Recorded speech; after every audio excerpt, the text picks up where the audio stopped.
ድምጽ ሬዲዮ ጣቢያ ነው።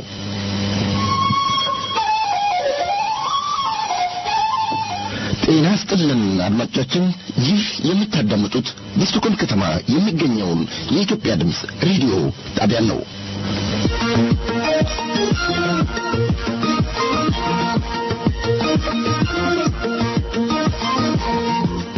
የኢትዮጵያ ድምጽ ሬዲዮ ዘወትር እሁድ እንደ ኢትዮጵያን ሰዓት አቆጣጠር ከጠዋቱ 4 ሰዓት እስከ 6 ሰዓት በ88.9 ኤፍኤም ሜጋሄርዝ የሚያስተላልፈውን የአማርኛ ፕሮግራም አሁን ጀመረ።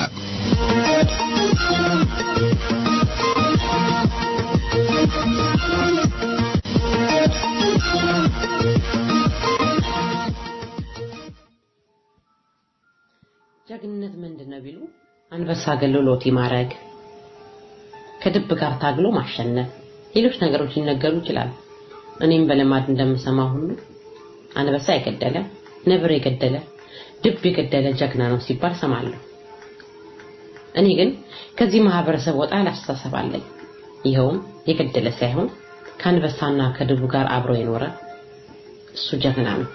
ጀግና ለማዳ ካልሆነ ከጫካው ንጉስ ጋር አብሮ በፍቅርና በመጥዋባት አብሮ የኖረ ለአንበሳው ለድቡም እንደ አመላቸው አብሮ የኖረ እሱ ግን ለኔ ጀግና ነው።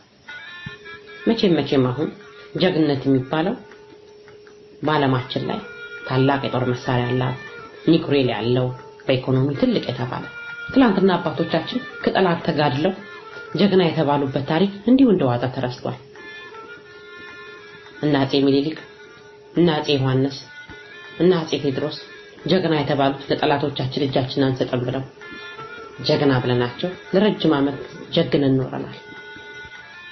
ግን ከዚህ ሁሉ ይልቅኔ ጀግና አምለው እነኚህን ጦር መሳሪያ ወይ ኒውክሌሩን ለማምረት ለመስራት የተነሱ ሰዎችን ጀግና የምለው ይህንን ነው። ጀግና የሚያስብል ስም ያሰጡ መሳሪያዎቹን ለመስራት በህብረት በአንድ ላይ ተስማምተው በአንድ ልብ መሳሪያውን ይፈበረኩ የሥራ ባልደረቦች ጀግና አልኳቸው። ምክንያቱም ሳይጣሉ ሳይናናቁ ተደማምጠው አንተ ተበሰኔ ተባብለው መሳሪያውን ሰርተው ገበያ ላይ ለሽያጭ ያቀረቡ ሰዎች ጀግና ናቸው። ከባዱን ስራ ሰርተው ዓለምን ሀገራቸውና ቤተሰባቸው ህዝባቸውን አካባቢያቸውን ያስጠሩ ብልህ ሰራተኞች ናቸው። እነኛም የሀገራችን ጀግናዎች ብልህና አዋቂዎች ነበሩ። ጀግንነታቸውን አብረው ካጀገኗቸው ጓዶቻቸው ጋር እስከ ሞት ድረስ ህይወታቸውን ሰጥተዋል። ታዲያ ይህ ጽሑፍ የተነሳሁበት ዓላማ ሰሞኑን አካባቢያችን ላይ ረጅም ዓመት ደከመኝ ሰለቸኝ ሳይል እዚሁ ራዲዮ ጣቢያ ሲሰራ የኖረው ባልደረባችን አቶ አህመድ አሊ ያደረጋቸው እልህ አስጨራሽ ጉዞ አካባቢው ላይ ያሉ ሀገር ወዳድ ኢትዮጵያውያን ለሄደበት 23 ዓመት ጉዞ ሽልማት የፍቅር መግለጫ አዘጋጅተው አክብረው ነበር። የተደረገው የፍቅር ጊዜ ደስታችን ወደር አልነበረውም። እኛም ኮርናንብህ ብለናል። በዚህ ረጅም ጉዞ ከአንበሳ ከድብ ጋር ታግሎ ማሸነፍ ቀላል አይደለም። በዚህ ጉዞ ውስጥ በመውደቅ በመነሳት እዚህ ላደረሰ ፈጣሪ ምስጋና ይገባው። አንተ አንበሳና ድብ ገለ ሳይሆን ከአንበሳውና ከድቡ ጋራ አብሮ በመኖር ጀግና ብለናል። መኖር እንጂ መግደል ጀግና ያስብልም።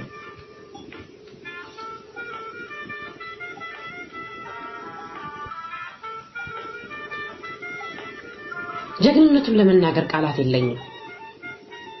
ጀግና ብዬዋለሁ።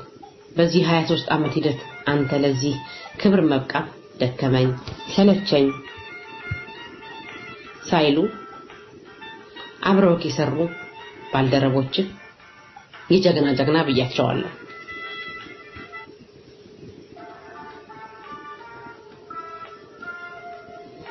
ከአንድ ታላቅ መሪ ሰው በስተጀርባ ታላቅ ሴት ወይም ታላቅ ሰው አለ እንደሚባል ሁሉ በዚህ እልህ አስጨራሽ ጉዞ ጉልበታቸውን ገንዘባቸውን አቅማቸውን ጊዜያቸውን ለሰው ሁሉ የራዲዮ ቤተሰብ ምስጋና ያቀረብን ሁሉ ጊዜ ጀግና ሲነሳ አብረው ያስቸገኑ ጓዶች አይረሱም ስለዚህ አብረው መኖር በስራ ላይ ዝቅ ብሎ ከፍ በማለት ዝቅ ማለት ያስተማርከን ውድ ባልደረባችን አቶ አህመድ አሊ ጓዶችና ጓደኞች እንዲህ እንልሃለን እንኳን ለዚህ ረጅም አድካሚና አሰልቺ የ23 ዓመት ጉዞ በሰላም አደረሰህ እንላለን ሁሉ ጊዜም እንወድሃለን መልካም ውሎ መልካም ቆይታ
ወደ ሙዚቃው እንመለሳለን እንደምናረፈዳችሁ አድማጮቻችን የኢትዮጵያ ድምጽ ሬዲዮ ሳምንታዊ የሬዲዮ ፕሮግራሙን አሁን ጀምሯል ስቱዲዮ ውስጥ እንደተለመደው ሁላችንም ተገኝተናል እንደምናረፈዳችሁ ተመስገን መብራቱ ጄሪ ሚኪ እንዴት ናችሁ ሰላም እንዴት ናረፈዳችሁ እንዴት ተከረማችሁ እንላለን ፕሮግራማችንን በመጠኑ አስተዋውቀን ወደ ሙዚቃው እንመለሳለን ምን ፕሮግራሞች አሉን ተሜና መብራት ውስጥ በዛሬው የስርጭት ጊዜያችን 3 አበይት ዝግጅቶችን አሰናብተን ለአድማጮቻችን አዘጋጅተን መተናል ባሳለፍነው እሁድ የሬዲዮናችን መስራች የሆነው አህመድ አሊን ላለፉት 23 አመታቶች ላረጋቸው የጠንካራ የሬዲዮ ጉዞና እንዲሁም በዚህ በስዊድን ስቶክሆልም ወይም በስዊድን ዙሪያ ላሉ ኢትዮጵያኖች መሰባሰብ ምክንያት የሆነውን አህመድ አሊን የምስጋና ዝግጅት ተዘጋጅቶ ነበርና በዛ ዙሪያ ላይ ሰፋ ያለ ቅኝት እናረጋለን በመጀመሪያ ከዛ ስንመለስ ሁሉ ጊዜም በጉጉት የምንጠብቀው የበረከት ይሁድ ጨዋታ ፕሮግራም ይኖርናል የዜና ሰዓታችን ጠብቀን ያው ግሩም ጌታ በቴክኒክና በዜናው አብረህን አለ ከዛም ስንመለስ በኦሮሚያና በሶማሊያ ቦርደር ላይ ተከሰቱ የነበሩ ግጭቶች አሉ በተለይ ደግሞ የሶማሊያ ልዩ ፖሊስ ኃይል በኦሮሚያ ማህበረሰቦች ላይ ያደርስ ያለውን በደል በተመለከተ እንዲሁም ከሰሞኑ በከፍተኛ ሁኔታ እየተወራ ያለው የሶማሊያና የትግራይ ክልሎች የአፍላ ፍቅርን በተመለከተ ከሶማሊያ የቀድሞ የፕሬዝዳንት አማካሪ የነበረው አቶ አብዱላሂ ጋር ያጠር ያለ ቆይታ በዚህ ዙሪያ ያጠር ያለ ቆይታዎች ይኖሩናል እንደ ጊዜያችን ሁኔታ ማይተን ባለፉት ጊዜያቶች በሳምንቱ ውስጥ የተከሰቱ ሁኔታዎችን ምንዘግብበትም ሁኔታ ይኖርናል እንግዲህ በጀመርነው ሙዚቃ እንጀምራለን አብራችሁን ቆዩ ሐሳብና አስተያየት እንዲሁም ጥቆማ ካላችሁ በስልክ ቁጥራችን 08191000 ደውሉልን እንዲሁም በፌስቡክ አድራሻችንም ሐሳባችሁን መግለጽ ትችላላችሁ እንግዲህ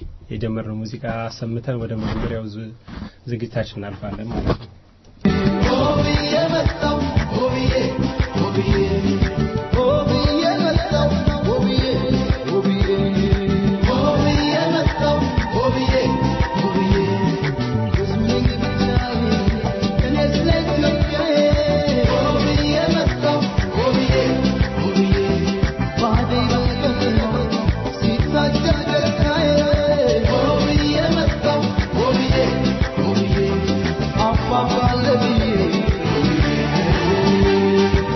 I'm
አድማጮቻችን ወደ ፕሮግራማችን ተመልሰናል። ወደ ቀዳሚው ፕሮግራም እናልፋለን። እንግዲህ ወደ ቀዳሚው ፕሮግራም ስናልፍ በዚህ በአካባቢያችን የተከሰተው ክስተት ነው የምናነሳው። ሰሞኑኛ አካባቢያችን ላይ የተከሰተው ክስተት እንግዲህ ለ23 አመት ደከመኝና ሰለቸኝ ሳይል አብሮን ያገለገለው አቶ አህመድ አሊ በኢትዮጵያውያን ወዳጆቹ ልዩ ዝግጅት ተደርጎለት ነበር።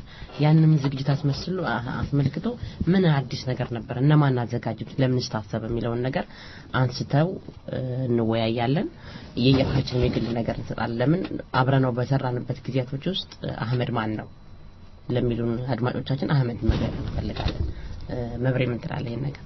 ያው በዋናነት የዚህ ዝግጅትን ማዘጋጀት ዓላማ ማስፈላጊ ሆኖ የተገኘው በፕሮግራሙ ላይ በነበረው ብዙ ሰዎች ያው የድሉን ያላገኙ ቦታው ላይ ተገኝቶ ይሄን የመሰለ ሁኔታዎችን ማየት ላልቻሉ ሰዎች የተወሰነ እይታውም እንዲኖራቸው እድሉም ላመለጣቸው ይሄ ምን ይመስል ነበር የሚለው ለማንገር ነውና በእለቱ ያው በጣም ኢሞሽናል እኔም ራሴ ስሜታዊ የሆንኩባቸው ሁኔታዎች የተፈጠሩበት ሂደት ነበርና በተለይ ደግሞ በእኛ በኢትዮጵያኖች ባህል ያልተለመደ ስራ ነው። ሰውን ምንትምቲው ስራዎቹን ያንስተሽ ስለ ስራዎቹ መልካምነት የምትዘክሪው በእኛ ባህል ካለፈ በኋላ ነውና ሰዎች በህይወት ኖረው ስለሰሯቸው መልካም ስራዎች የምስጋና ጊዜ ማዘጋጀትሽ ለቀጣይ ስራዎቻቸው ትልቅ መነሳሳት ስሜትን የሚፈጥር ነው ሆኖ ያገኘሁት። ሲቀጥል ደግሞ በስራ ሂደት ላይ የተዳከሙትም ለውጣ ለግባ ያሉም አንዳንድ ቦታዎች ላይ ላሉ ሰዎች ትልቅ መነሳሳትን ስሜት ነው የፈጠረ ሂደት ነው። ከሁሉም በላይ ግን በቦታው ላይ የአህመድን ስሜት ለተመለከተ ሰው ከምንም በላይ እንደ ሰው ስሜት ላለው ሰው በጣም እንትን የሚያደርግ ነው የሚረብሽ እንትን ነበር። እሱም ያልጠበቀው ሁኔታ ነው የነበረውና እስቲ አጠቃላይ እንትኑን እንመጣበታለን። ሰዎችም ያዘጋጆችን በሬዲዮ ገብተው ሀሳባቸው እንዲሰጡልን የምናደርግበት ሂደት አለ። ግን ታሜ ምን ታዝበሃል? ምን አየህ? በለቱ ምን ተሰማ? በአጠቃላይ ያው በጣም ነው ደስ ያለኝ። መከበር የሚገባው ሰው ነው፣ ያንን ክብር አግኝቷል። በጣም የገረመኝ ደግሞ እሱ ምንም አያውቅም ነበር ይሄ ፕሮግራም ሲዘጋጅ እና መጥቶ በሌላ ጉዳይ ነበር እሱ የተጋበዘው። እዛ ላይ መጥቶ ለሱ ክብር ሲሰጥ ሲያይ ለሱ አልመሰለውም ኢቭን መጀመሪያ ላይና እሱን ሳይ በጣም የሱ ሪአክሽን ከዛ በኋላ ደግሞ ያው ሁሉም ሰው ኢሞሽናል የሆነበት ፕሮግራም ነበረ እና በቃ ምን ልበል በጣም ረጅም ጊዜ አብሮት የሰሩ ሰዎች ስለሱ እዛ ቦታ እኛ ጥቂት ጊዜ ነው አብረን የሰራነው። ረጅም ጊዜ አብሮት የሰሩ ሰዎች ስለሱ ያላቸውን አክብሮትና ስለሱ ያላቸውን መልካም ስሜት ሲገልጹ ስታይ እዛ ቦታ ላይ በጣም በቃ አስደሳች ጊዜ የነበረበት ሁኔታና እንዳልከው ኢሞሽናል የነበረበት ሁኔታ ነው የነበረው እና ይሄ ክብር ይገባዋል። በጣም ትክክለኛና ተገቢ ክብር ነው የተሰጠው ብዬ ነው ማለት ነው። እኔም ይሄን ነገር እንደገና ደግሜ ተመስክኖ ብዙ ነገር ብለዋል። ደግሜ ግን የምለው ነገር ምንድነው በተለይ በኢትዮጵያ ፖለቲካ ዙሪያ ሰዎች ከሀገራቸው ወጥተው ረጅም ዓመት ይኖራሉ። ረጅሙን ዓመት አገራቸውን እየናፈቁ ቤተሰባቸውን እየናፈቁ ትግሉንም ጨክነው በዛ ሁሉ ሂደት ውስጥ በቃ አገር የምገባው አገር ነጣ ስትወጣ ነው ብሎ ረጅም ዓመት ነው እንግዲህ አህመድ ከአገሩ ከሰዶ እዚህ አገር መኖር ከጀመረ በተለያዩ አገሮች ኖረዋል እና በዛ ሁሉ ሂደት ውስጥ የቤተሰብ ናፍቆት አለ፣ የሀገር ናፍቆት አለ፣ የጓደኞች ናፍቆት አለ። በተለይ እዛ ቦታ ላይ የቤተሰቦቹን ድምጽ ሲሰማ የነበረው ስሜት ምን ተዋወሰኝ። ብዙ ሰዎች በዚህ የፖለቲካ ምክንያት ከሀገራቸው ወጥተው ከፋሚሊውና ከቤተሰባቸው ወጥተው በዚህ ርቀት ውስጥ የሚፈጠርባቸው የስነ ልቦና ተጽዕኖ ምን ያህል ከባድ እንደሆነ እንድናስተውል አድርጎናል እና ይሄ ሁሉ ትግል ይሄ ሁሉ እልህ ትግል ነፃ ሆነን ሀገራችን እንድንገባ የሚደረገው በቃ እልህ አስጨራሽ ትግል በዛ ሂደት ውስጥ አየው ነበር። እነኚህን 23 ዓመት እንዴት አድርጎ ጨክኖ ቀረ፣ እንዴት አድርጎ ከሀገሩም ከምድሩም ላይ ቀረ ስትል ሁኔታዎች ያስገድደዋል፣ ሁኔታዎች ያስጨክነዋል እና ብርታቱን ያየሁትኝ እዛ ውስጥ ሆኜ ነው። ጥሩ ነው። እንግዲህ የግሌን ሐሳብ ለማንሳት እንግዲህ አህመድ ጋር ስንተዋወቅ እንግዲህ አጭር ጊዜም አይደለም ረጅምም አይደለም በእርግጥ 6-7 ዓመት ይሆናልና በዚህ ባሳለፍነው አመታት ብዙ ጊዜ በተለያዩ የኢትዮጵያ ጉዳዮች በዚህ በኢትዮጵያ ድምጽ ሬዲዮም ረጅም ጊዜ ያው አብረን ሰርተናል። በጣም ይገርመኛል ለስራው ያለው እንግዲህ ይሄ ስራ እንደሚታወቀው የሚከፈልበት ስራ አይደለም። እንደውም ብዙ ነገር ከኪስም የሚያሳጣ ነው፣ ከእንቅልፍም ከጊዜም ብዙ ነገሮችን የሚሻማ ነው እንደሚታወቀውና እነዚህን ሁሉ ነገሮች ለረጅም ጊዜ ተቋቁሞ መዝለቅ በራሱ አንድ የጽናት ምሳሌ ነውና ይሄ መቼም ከብዙ ሰዎች በጣም እንግዲህ ከ10 ሺዎች አንድ ሰው አይነት ሰው የሚገኝ ነው የሚመስለኝ። እኔ ብዙ ሰዎችን በእንደዚህ አይነት ሁኔታ ትናንትና ሌላ ቦታ የነበሩ ዛሬ የት እንዳሉ እናውቃለን። በተለያዩ በሚረቡም በማይረቡ ነገሮች የተደለሉ ከብዙ ከመስመር የወጡበትን ሁኔታ እናውቃለንና ብዙ ነገር መናገር ይቻላል። እዚህ ለሬዲዮ ፕሮግራም እንኳን አንድ ነገር አለ ከተባለ ደውሎ ያን ነገር በቃ እንደው ይጨንቃል ሰዓት ውስጥ ይደርስና ነገሮች በጣም ነው ትኩረት ከመስጠቱ የተነሳ ማለት ነው። ነገ በዚህ ሰዓት አሁን ዛሬ ሳምንት ሬዲዮ ከሌና ቀርባለን የሆነ ፕሮግራም አለ ከተባለ ያንን ነገር በመዘጋጀት እንዳትረሱት እኛንም በመደወል ለዛ ነገር ያለውን ክብደት በመስጠት ማለት ነው ህብረተሰቡን ለማገልገል ምን ያህል ቁርጠኝነትና ፍላጎቱን በደንብ ያየንበት ሁኔታ ነው። እንግዲህ እንደዚህ አይነት ረጅም ልምድና ሁኔታ ካላቸው ሰዎች ጋር መስራቱን በራሱ አንድ ትልቅ ነገር ነው። የተደረገለት ነገር በጣም ጥሩ ነው፣ በጣም ደስ ይላል። ይሄንን ከመጀመሪያ በሐሳብ ደረጃ ካመጡት ሰዎች ጀምሮ ያሉት ምስጋና ይገባቸዋል እላለሁ። እንደ እውነት ነው። እኔ አንድ ነገር ካልጨምርልህ ማላልፈው ምንድነው የግል አስተያየቴን ይሄ በስራ ላይ ኢትዮጵያኖች አብሮ በመብላት እንጂ አብሮ በመስራት ላይ በጣም ከባድ ችግር አለብን። አብረን ስንሰራ ይሄ የበታችና የትልቅና የትንሽ አይነት ነገር ባህሪ እናሳያለና አብሮ መስራቱ ከባድ ነው በባህላችን። ግን በዚህ ሁሉ ሂደት ውስጥ እኔ አብረን በመስራት እዚህ 2 ዓመት ምን 3 ዓመት በመጣሁበት ጊዜ በታናሽና በታላቅነት መንፈስ ሁሉንም መንፈስ የማክበር አብሮ ስለመስራት ትልቅ ነገር ማየት የቻልኩትኝ አህመድ ላይ ነው።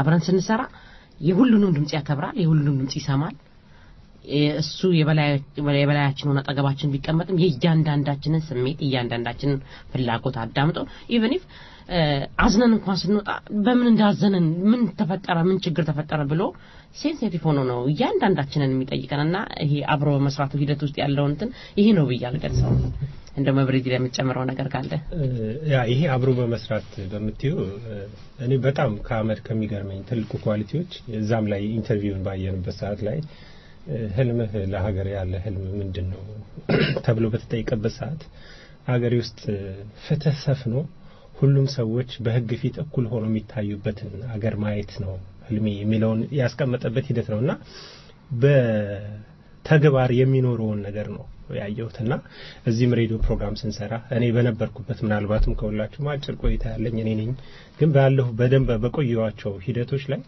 ትክክለኛና ሚዛናዊ ስራዎች እንደሚሰሩ እያንዳንዳችን ድምጽ ግምት ተሰጥቶት የእያንዳንዳችን ሐሳብ ከቁም ነገር ተወስዶ እንትን ይሄ ማጆሪቲ ኦፍ ሜልሱን እንዳለው የዲሞክራሲያዊ አሰራር ጽንሰ ሐሳቦችን በተግባር እንድናይ በዚህኛው ኤሪያ ላይ እንኳን ዲስከስ እናደርግ አንድ ሐሳብ መጥቶ ወደ ውሳኔ ለመሄድ ምንወያይበት ፍትሃዊ የሆኑ አካሄዶችን ምን አረግበት ተግባር እንዲፈጸም ያደረገ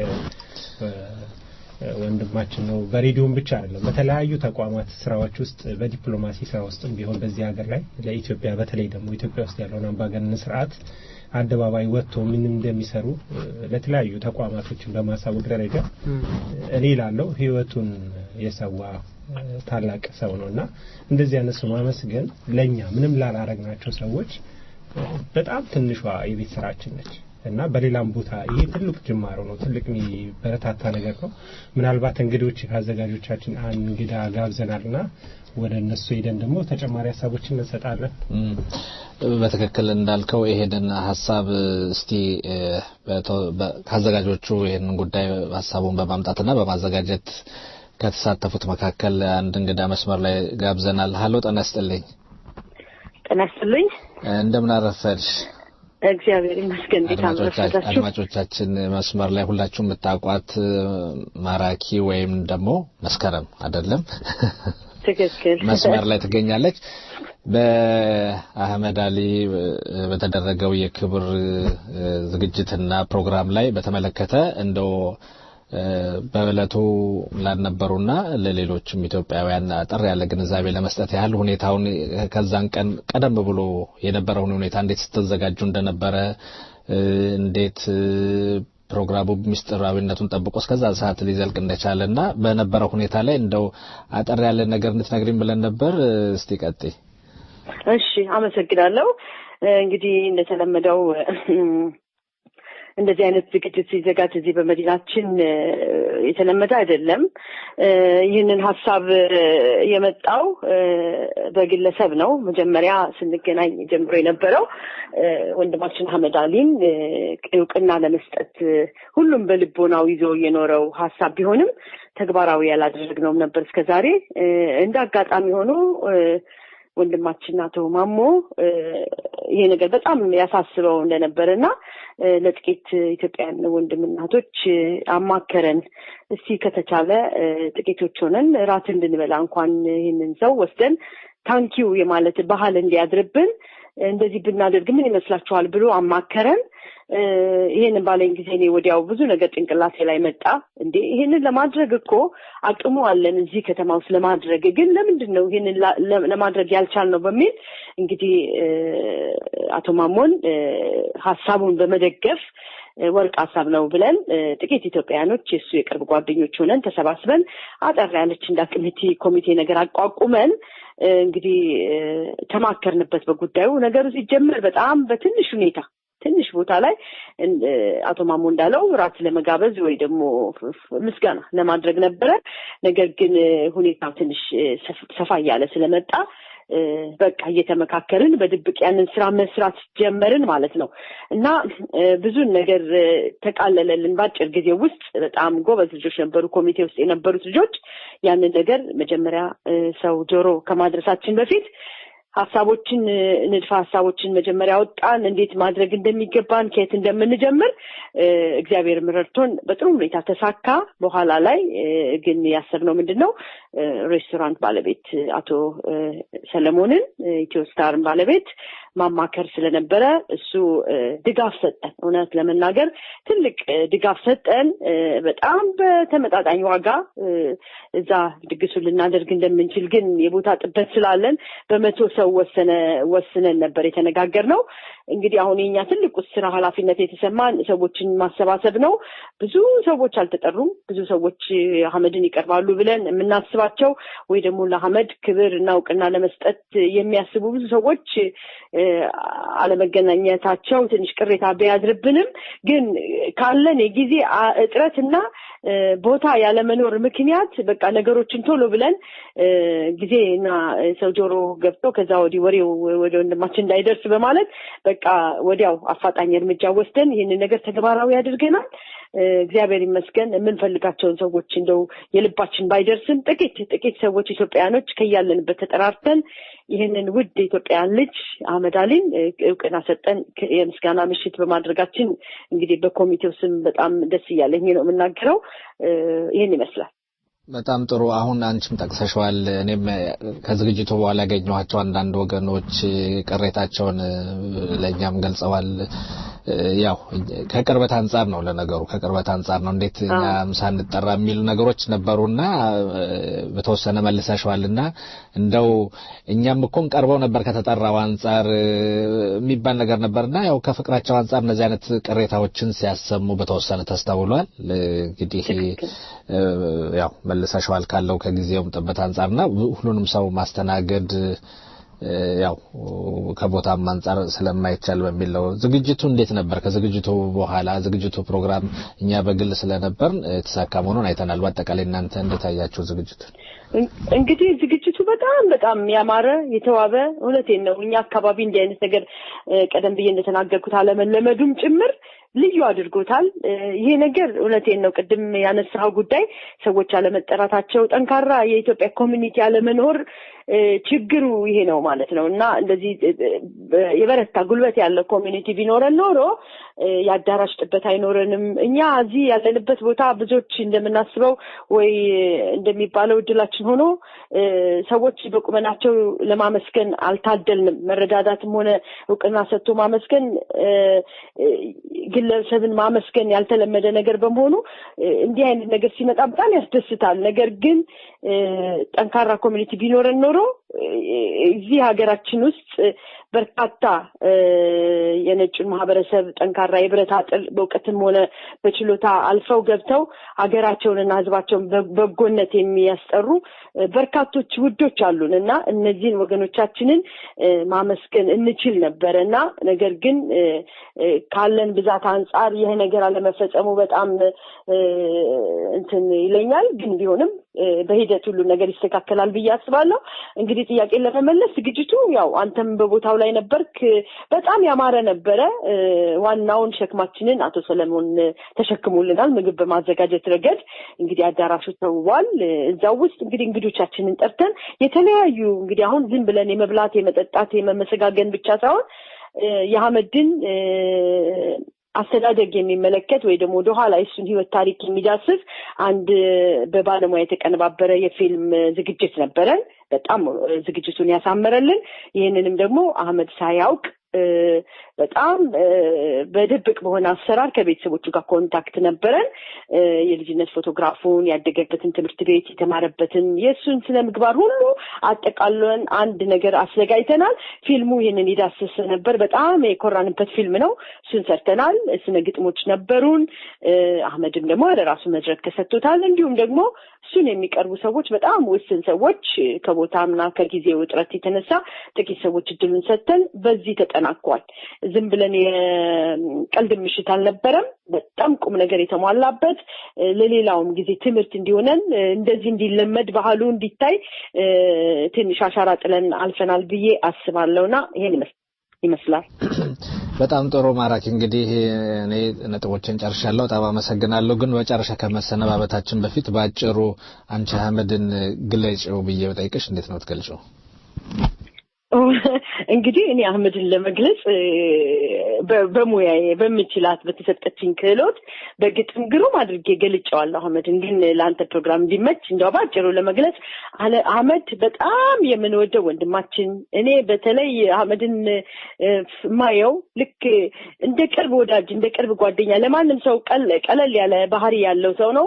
ሁሉ ጊዜ ቀና የሆነ አስተሳሰብ ያለው ሰው ነው። ሰዎችን በክፉ ሲያነሳም አላይም ወይ ደግሞ የሚሰነዘርበትን ጥቃት ሁሉ በበጎነት በመልካምነት ለኛ ሁሉ አሪያ የሆነ ወንድም ነው እና ይሄ ልጅ በቃ እሱን ለማግኘት ስንል እሱ የስራ መውጫውን ሰዓት እየጠበቅን ብዙዎች ኢትዮጵያኖች እንገናኛለን። አህመድ ሲመጣ ደስ ይለናል። ብዙ ፈገግታ፣ ብዙ ጨዋታ፣ ብዙ ቀልድ የለውም። አህመድ ግን የሚስብ ነገር አለው። በቃ እሱ ጋር ጠጋ ካላችሁ ብዙ ነገር ትማራላችሁ ከህይወቱ እና አህመድ በጣም ውድ ምን ወደ ወንድማችን ነው። እንግዲህ ይሄንን እገልጸዋለሁ። አህመድን በዚህ መልኩ ጠንካራነቱን ወደዋለሁ። ማንም ሰው ይፍረከረካል። ትንሽ ጊዜ ሄዶ ኢትዮጵያውን ትግል ስትመለከቱት በሬዲዮ አማካይነት 25 ዓመት የትግል ጉዞ ረጅም ጉዞ መጓዝ ማለት እሁድ ጠዋት እየተነሱ እልህ ያስጨርሳል። እሱ ግን አሁንም ድረስ በቃ ጉልበቱን ይዞ አለው ሲል በጣም ነው ደስ የሚለኝ። ይተካል፣ ሰዎችን ይተካል። እሱ ግን ባለበት ቦታ አለ ይሰራልና ያ ራሱ ውድ ከሚያደርጉት የአህመድ ፐርሰናሊቲዎች አንዱ ነው ብዬ ገምታለሁ እና እግዚአብሔር ረጅም ዕድሜ ይስጠው፣ ጤንነት ይስጠው ብዬ በዚህ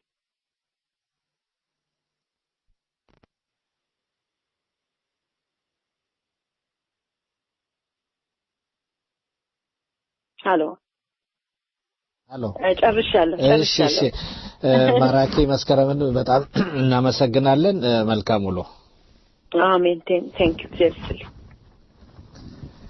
አድማጮቻችን እንግዲህ ማራኪን መስከረምን አግኝተን አናግረናል። አሁን አህመድ ጋር እንደውላለን። እስከዛ እንግዲህ ማራኪ ያው ስትናገር እንደሰማነው ፕሮግራሙ እንዴት እንደተዘጋጀኛም በወቅቱ ዞ አካባቢ ላይ ነበር። በተለይ የመጀመሪያውን ስሜት አስታውሰዋል። ወደ ውስጥ ሲገባ የነበረው ስሜት በጣም የመደናገጥና የመፍራት አይነት ስሜት። አህመድ በባህሪው ድንጉጥ ነውና የነበረው ስሜት ሁሉም ሰው ያስለቀሰ ነበር። በተለይ ወደ መጨረሻ ደግሞ አካባቢ የወንድሙና የቤተሰቦችን ድምጽ ሲሰማ የነበረውን ስሜት አይተዋል። በጣም ኢሞሽናል ያደረገውም አንዱ ነገር እሱ ነው። ብዙ ጊዜ በተለይ ስለ አባቱ ሲያወራ ሰምቻለሁና እንዴት እንደሚወዳቸው ሲገልጽ እንዴት እንዳለፉ በስደት ዓለም ላይ የነበረው ሁኔታ ሲያይ ሰው ውስጥ የነበረው ሰው በጣም እንዳዘነና ነገርየውም ኢሞሽናል የሆነ እንዲሁ ማስደሳች የነበረበት ጊዜ ነውና ምን ያክል መስዋዕትነት እንደከፈለ በዛ ቦታ ላይ ሆነ ለማየት ይችላል። ቤተሰቦቹም ደግሞ እንዳልሽው ይብስ እነሱ መልእክት ሲያስተላልፉ የሱ ሪአክሽን ለማየት ሞክረን ነበር። በጣም ያሳዝን ነበር። እስቲ በቦታው እንግዲህ ያው ሰርፕራይዝ ነው የተደረገው። ምንም አይነት ዕውቀትም አልነበረውም። ፕሮግራም ሰርተን ስንለያይ እንኳን ምንም ግምትም ጥርጣሬም አልነበረውምና በቦታው ሲገባ የገጠመውን ያየውን የተሰማውን ትክክለኛ ስሜቱን እኛ ያየነው ሰዎች አለን። ከኛ ደግሞ ውጪ እድሉ ገጥሟቸው አዳራሽ ጥበት ምክንያት በተለያየ ምክንያት ያልተገኙ እስቲ ትክክለኛው ስሜቱ ምን ይመስል ነበር የሚለውን አህመድ እስቲ በራሱ አንደበት እንዲነግረን አስገብተናል። አሎ አህመድ። አሎ እንደምን አረፈድክ?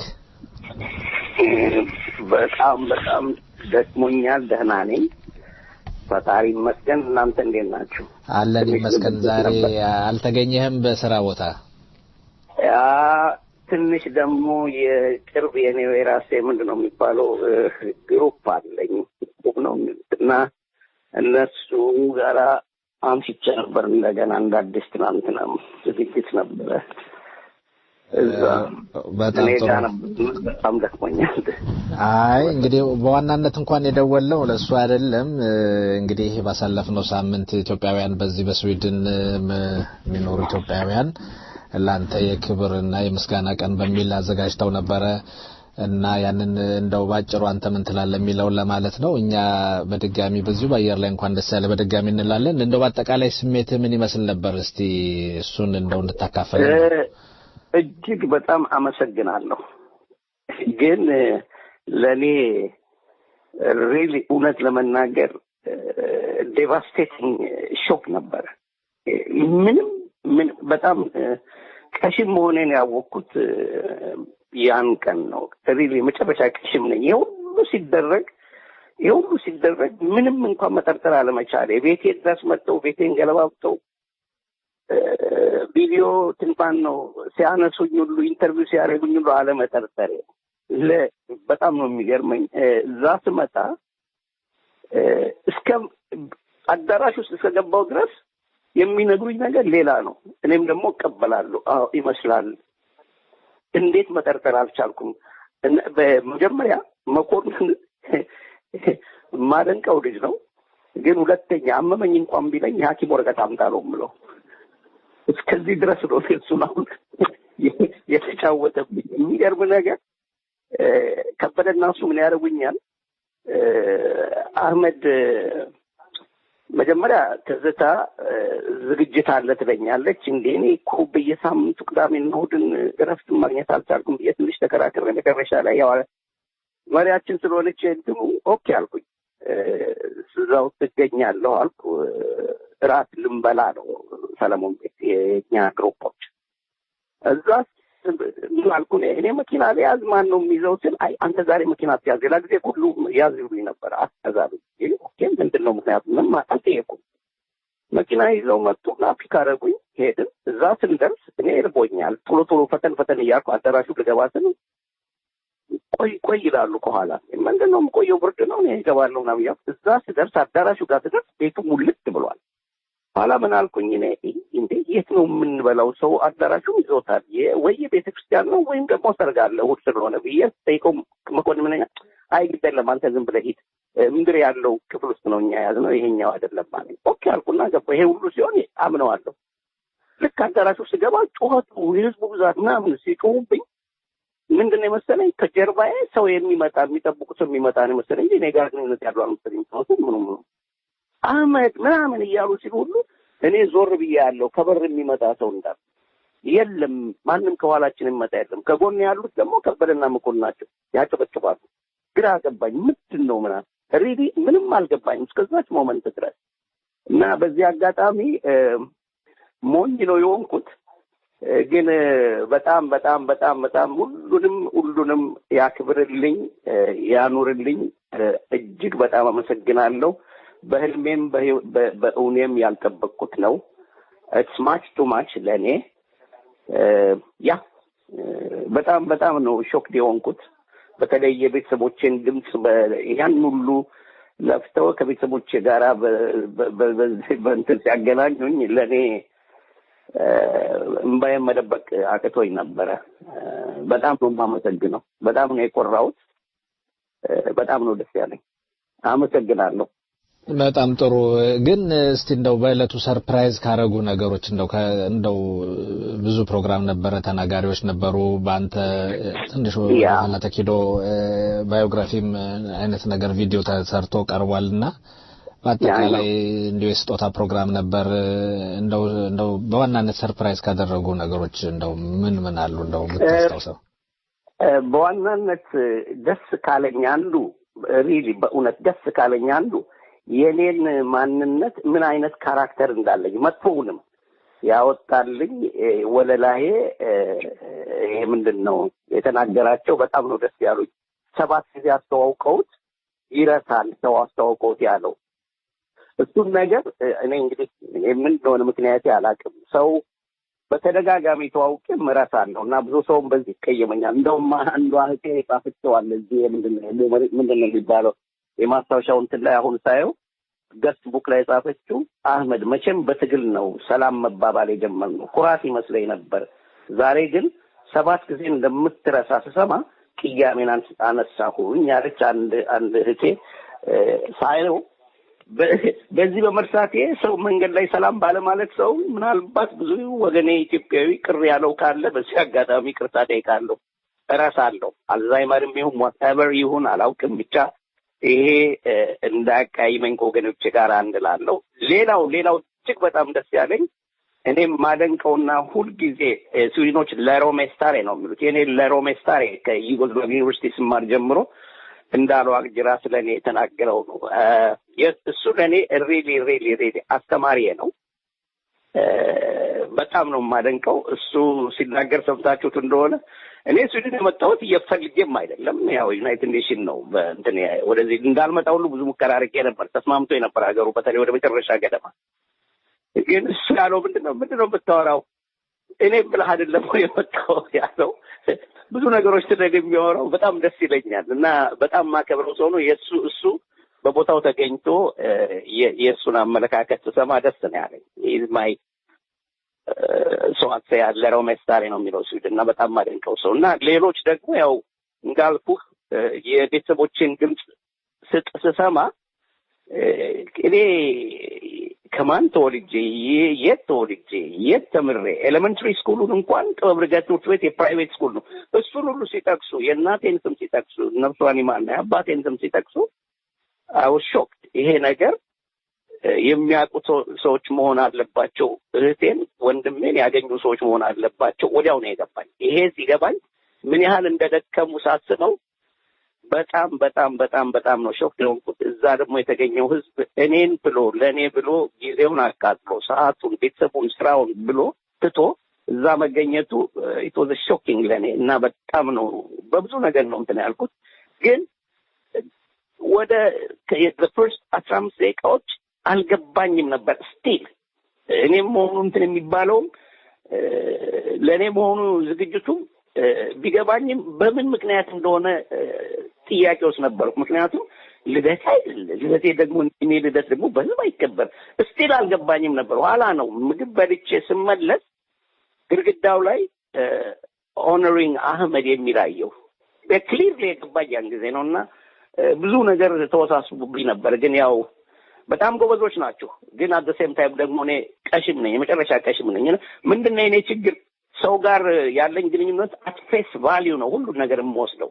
የነገርከኝን ነገር ጥያቄ ውስጥ አላገባም። ከነገርከኝ ያን ነገር then there is no reason ለኔ የምትዋሽበት ምክንያት። ኦፍ ኮርስ የእናንተ ውሸት አሁን የተደረገው ውሸት ሙከራ ለጥሩ ለቆንጆ ነገር ነው። ግን እኔ ደግሞ ሁሉን ነገር የነገሩኝን ነው ማምነው። ማለት አት ፌስ ቫልዩ ነው ሁሉ ነገር የምወስደውና ያሁን ወደፊት ተጠነቀቀ ያደርገኛል ብዬ ተስፋ አደርጋለሁ። ግን መርሳት አይቀርም፣ እንደገና መጣል አይቀርም። ግን አላቤት እውነት ለመናገር በጣም ነው ደስ ያለኝ። ሾክድም ቢሆን አመሰግናለሁ።